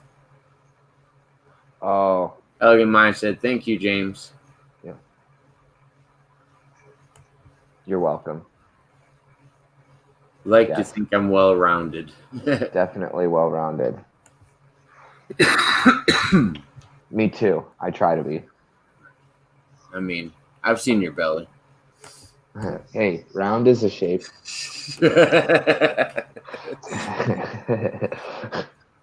It's a state of mind, damn it, not a physical appearance. Indeed. Man, it's already 12:30. Yeah, no, I'm glad you got some time to hang out. I figure we'll give it like 8 minutes, and we'll probably wrap it up right around the 3-hour mark. Sure. Yeah, that sounds good. It's just some character that likes to come in, and I don't know. They seem to enjoy our company. So I've had 2 or 3 regular trolls that come in, and they came in to troll, and then they ended up coming in and stopping in and leaving likes and subscribing, because I try not to play into it that much. I enjoy their company. Sometimes they're fun with it, and I don't know. It ends up being a lot more fun than anything. Yeah, they try to jump on the StreamYard because I leave the StreamYard public in case anybody, interesting or anything else. I've met a lot of people coming through StreamYard, and people all over the place. So I leave it open, and I can tell the regulars that come in, and if the trolls or not. I know the regulars that come in after that. So only 10:22 there. Wow. Lucky you. You're in California. Must or be West Coast somewhere. Or at least that line, Yeah, on the West Coast. I shouldn't assume California, but.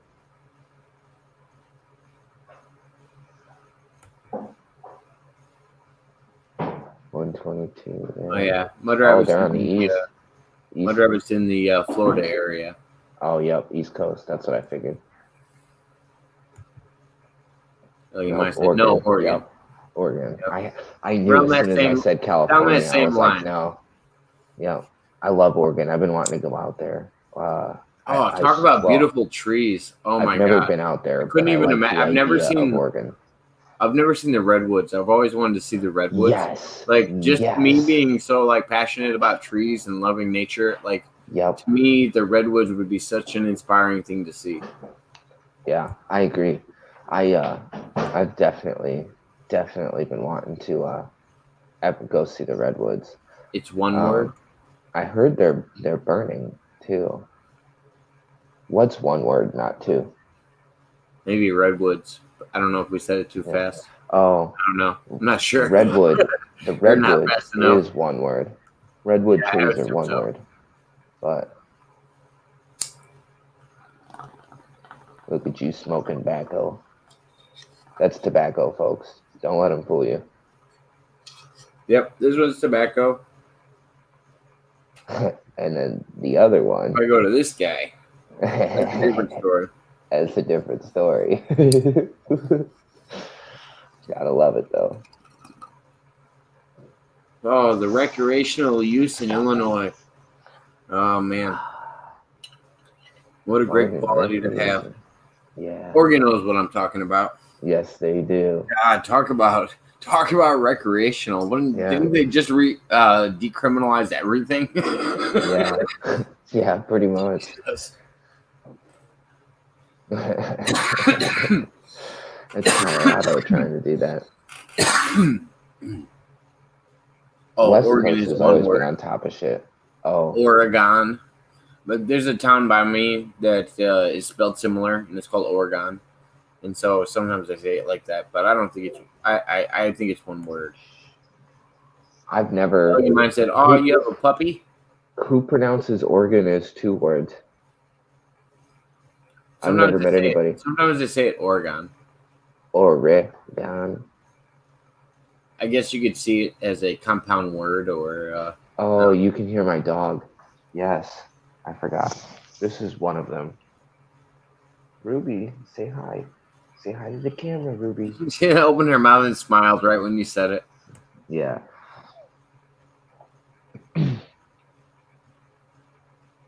It never stopped us either, Mud Rabbit.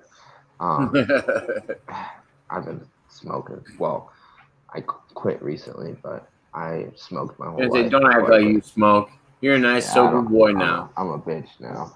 I don't do nothing. No, you're not a bitch. You're a nice sober boy hard. that's trying to get your mind right. Yeah, that's true. Nothing wrong with getting your financials and everything right, just to try to get your head level. Plenty of time. You want to go back to something you like? That's another thing down the road. You didn't say you quit forever.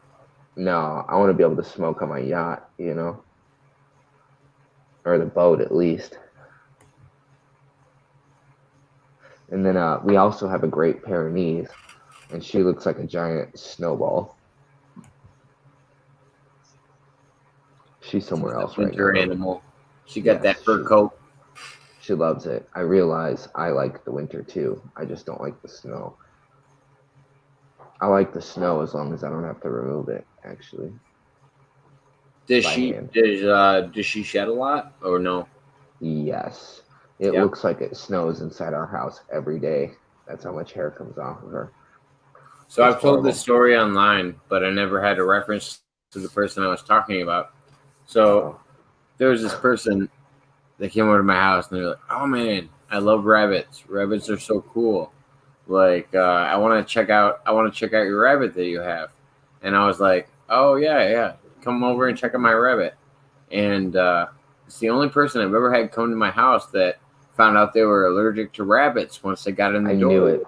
I knew you were talking about it. You fuck.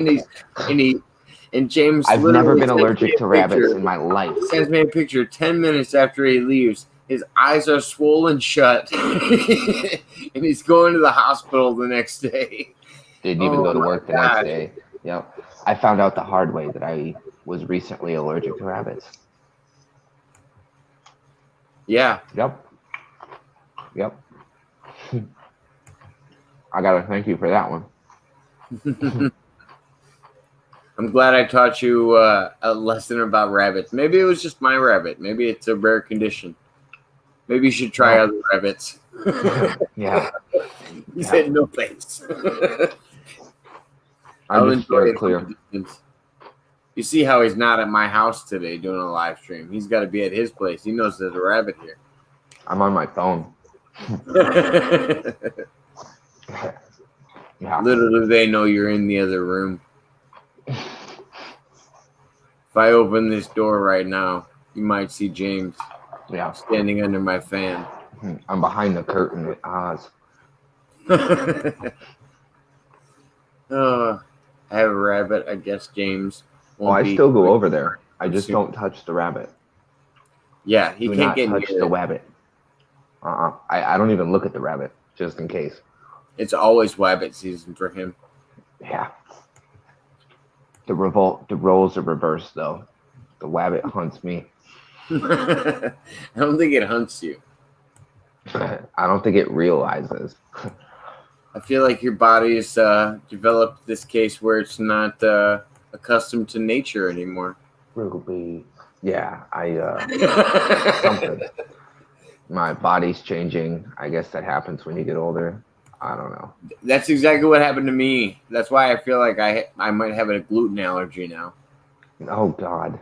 I'm like, oh my God, what did I do where my body can't develop wheat anymore? Yeah. Or processed wheat anymore. Processed wheat. Yeah, no kidding. I forgot who it was that asked me if I knew my spirit animal. I said, I am my spirit animal. It's a good way to feel. I like that. I She's like a that. dwarf. That's She's so so funny. cute. Who's a dwarf? I think her rabbit. We're at 3 hours, folks. But yeah, I have a I'm not mixture bald. between It a looks lot like I'm and bald from something that else. angle. So it's Looks got like I like don't have any hair. one hard ear But and one soft I ear. have hair. It's just on the top of my head. Are you lagging out? I have a big. Try not to look at it. I missed you.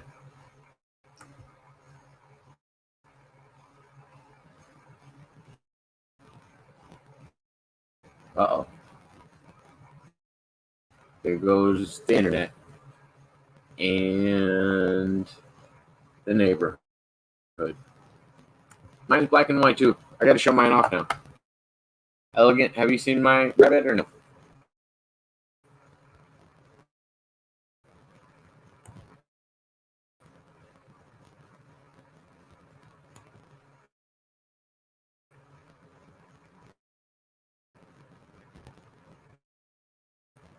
I can add his new screen.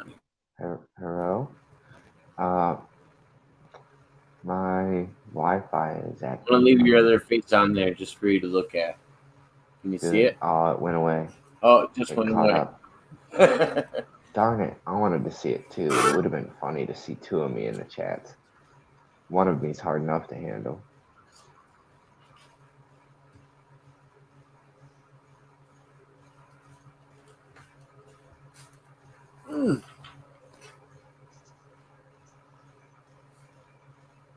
This is my bunny. Oh, This is Dirt. with me. Started out with a girl's Reaction. name, and now he's gotten pretty big. I just looked at he's a little over a year and a half now, or something like that. But he's in his shedding season right now, so every time I brush him, he's blowing all around. Oh God! Thank God I'm not over there. All I need's rabbit fur in the air, getting all up in my shit, having me a reaction. He'd be dying. Go to the hospital again. Eventually, I'm gonna have to carry an EpiPen. You're hard to handle, James. I also like to live dangerously. Oh boy. Yeah, he's a mixture between a Rex and a Lop. Like a T-Rex? No, it's just a. So he's got one. For some reason, his ears are sometimes floppy, and sometimes they're not. And for some reason, he has control of it, and not all species actually do. It has to do with his mood, and so most of the time, his ears are sagging rather than being like pointing straight up or laid all the way back. It's weird. I don't know. I don't understand how to explain it. That's interesting. But basically, he was about to get fed to a boa constrictor, and the guy that I buy my goodies from, I didn't want him to get fed to that guy's boa constrictor, and I felt really bad for this bunny. All my animals that I have are rescue animals except one. I'm a rescue animal. You sure are.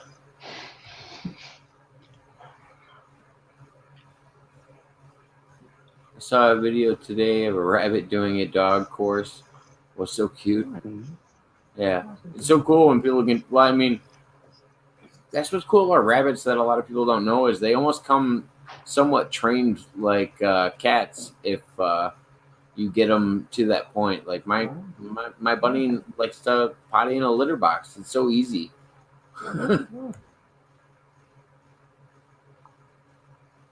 I do, Terry. Yeah, I remember our doppelgangers conversation. Say hi.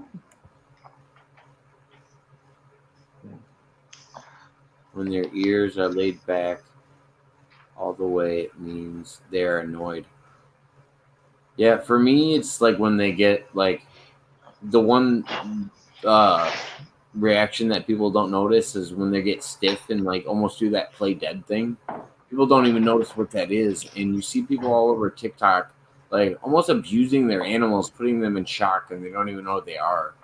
It's really messed up. But You ever done the cucumber? it took me a with long cat? time to learn about my rabbit and how to take care of them and how much space to give them. Like it took me a long time. Like I started building a pen outside. You saw my pen today, James, for the first Yep. time. I have this big The rabbit ass. has a pen house. Yeah, he's got a nice cage outside where he can run all the way and actually get his little zoomies out because they get zoomies just like other animals. It's nice.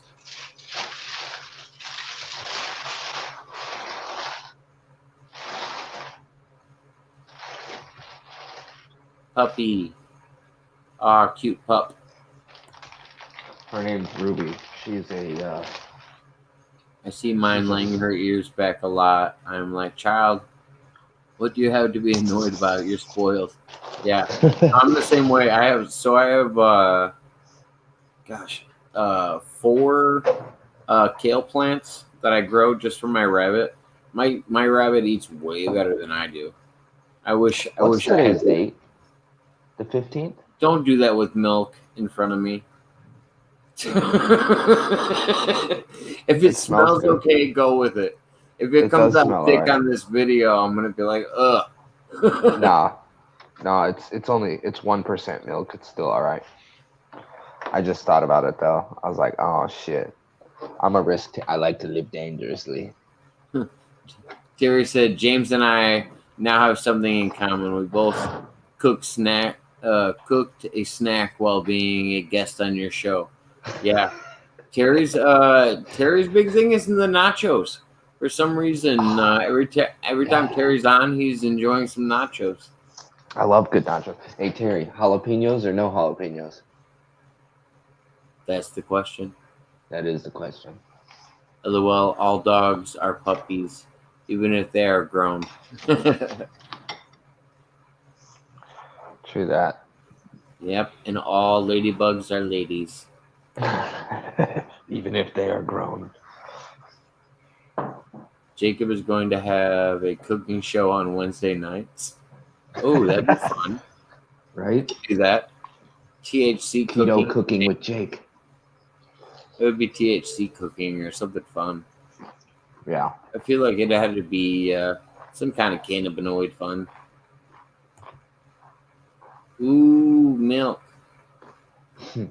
I don't think it was ooh milk. I think it was ew milk. Ew milk. Ruby, what are you whining about?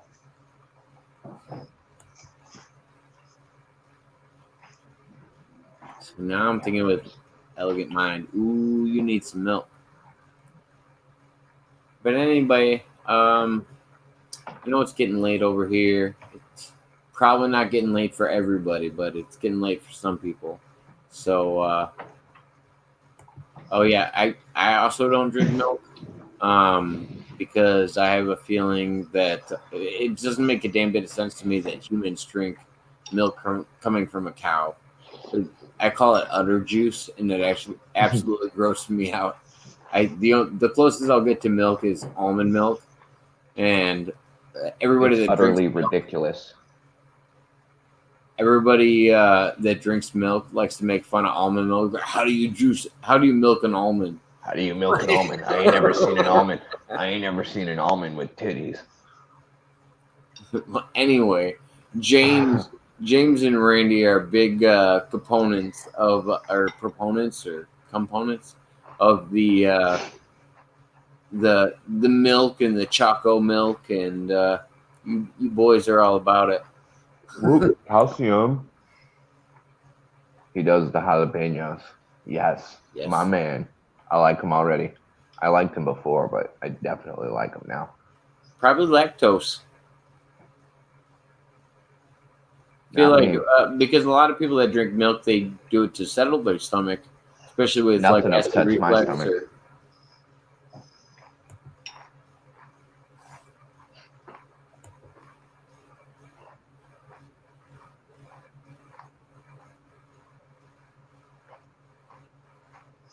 Oh yeah. You can milk a rice kernel? You can milk anything. I've tried. There's a few things you can't milk. milk. A cat. Have you ever? Yeah, I lived on a farm and I had a cat. We milked him. His name was Geppetto. He was the runt of the group. Have you ever seen Meet the Parents or whatever it's called with Ben Stiller? When he like makes up talking about milking a cat on a farm. Just reminds me of that. That's funny. He's sitting on the table with Robert De Niro. He said he used to live on a farm, and he's talking about milking a cat. It's just wild.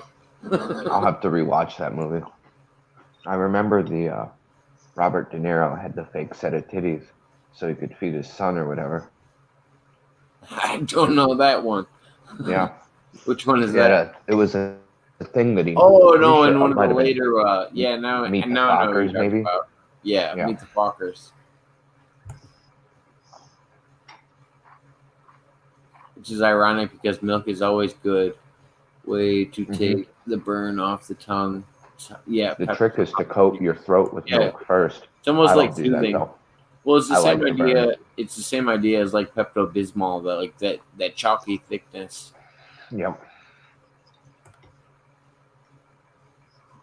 Yes, that's a funny movie. I raised my cat. She was abandoned. Had to find places that sold cat milk. Oh yeah, it's definitely much better for him than human milk. You don't want to give him human milk. My girlfriend got my cat addicted to shredded cheese. So that's her new thing. She likes shredded cheese all the goddamn time. Like, that's so strange to me that any animal would like another animal's milk. Like, could you imagine another animal drinking from another animal? And no, I couldn't imagine that. So no, like, how would I bring it to the point that just imagine like part of the diet, getting right under the cow and just taking it right from the udder, you know? That's some Tom Green shit. Yeah, now that is utterly ridiculous. I'd have a cow if I saw that. Double whammy. With that, I used to love popcorn. That's interesting. I wonder if it was the saltiness of it. I know a lot of mammals like to get like a salt lick and stuff like that. So I wonder if it has anything to do with that. Like some rabbits like it, but I know it's not encouraged for rabbits because they get too much sodium in their diet. But like rats and stuff like that, also it's encouraged with. Yeah. Maybe the butter. You should try giving your cat can of butter. No. I wouldn't encourage that on any animal. Some people make way different strengths of can of butter. I have animal approved CBD that I give to both my cats.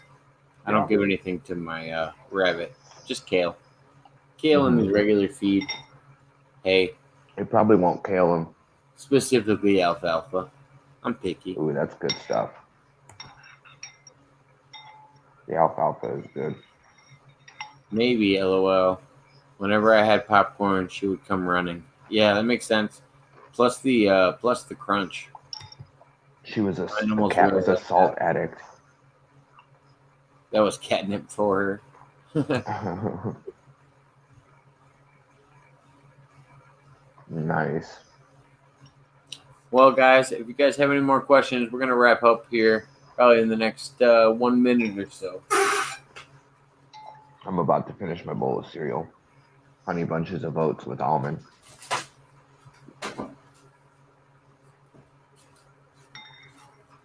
But we appreciate everybody stopping by and hanging out tonight.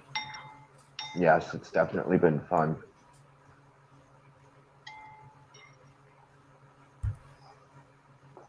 And I will let everybody know when I officially start my podcast, or get my channel set up, I should say. Definitely by this weekend, I'm going to have something set up so that I can start sharing and posting content and doing live streams. So, yeah. Oh yeah, and we'll do more in the future, and hopefully, yeah, we'll get your channel up and going, and get some collabos going. Me and you're gonna be at a haunted place soon, recording. Yeah, definitely. I went and got my really nice camera from the other house so that I can record 4K or Fruity videos Pebbles and stuff. So that's a good debate. I like that debate. Captain Crunch or Fruity Pebbles? What about Fruity Cap and Crunch? Crunchberry. Man, I like my Fruity Pebbles. I haven't had Captain Crunch in a while, but I think Captain Crunch has more flavor.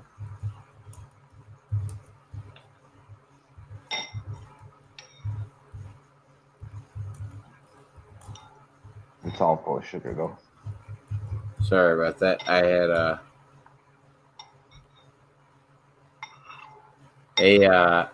Bryant, what do you like more, Captain Crunch or Fruity Pebbles? Somebody's in the private chat. Oh, really? Yep. Just hanging out in the background. His internet's running a little bad, so he's not running the live stream right.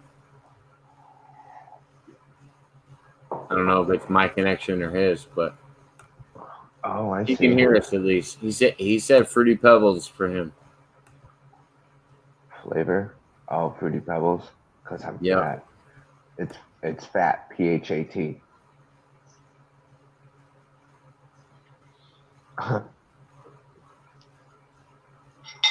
Alrighty, man.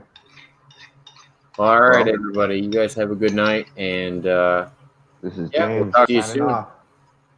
Yep. Have a good night. Good night, everybody. Bye. Thanks, everyone.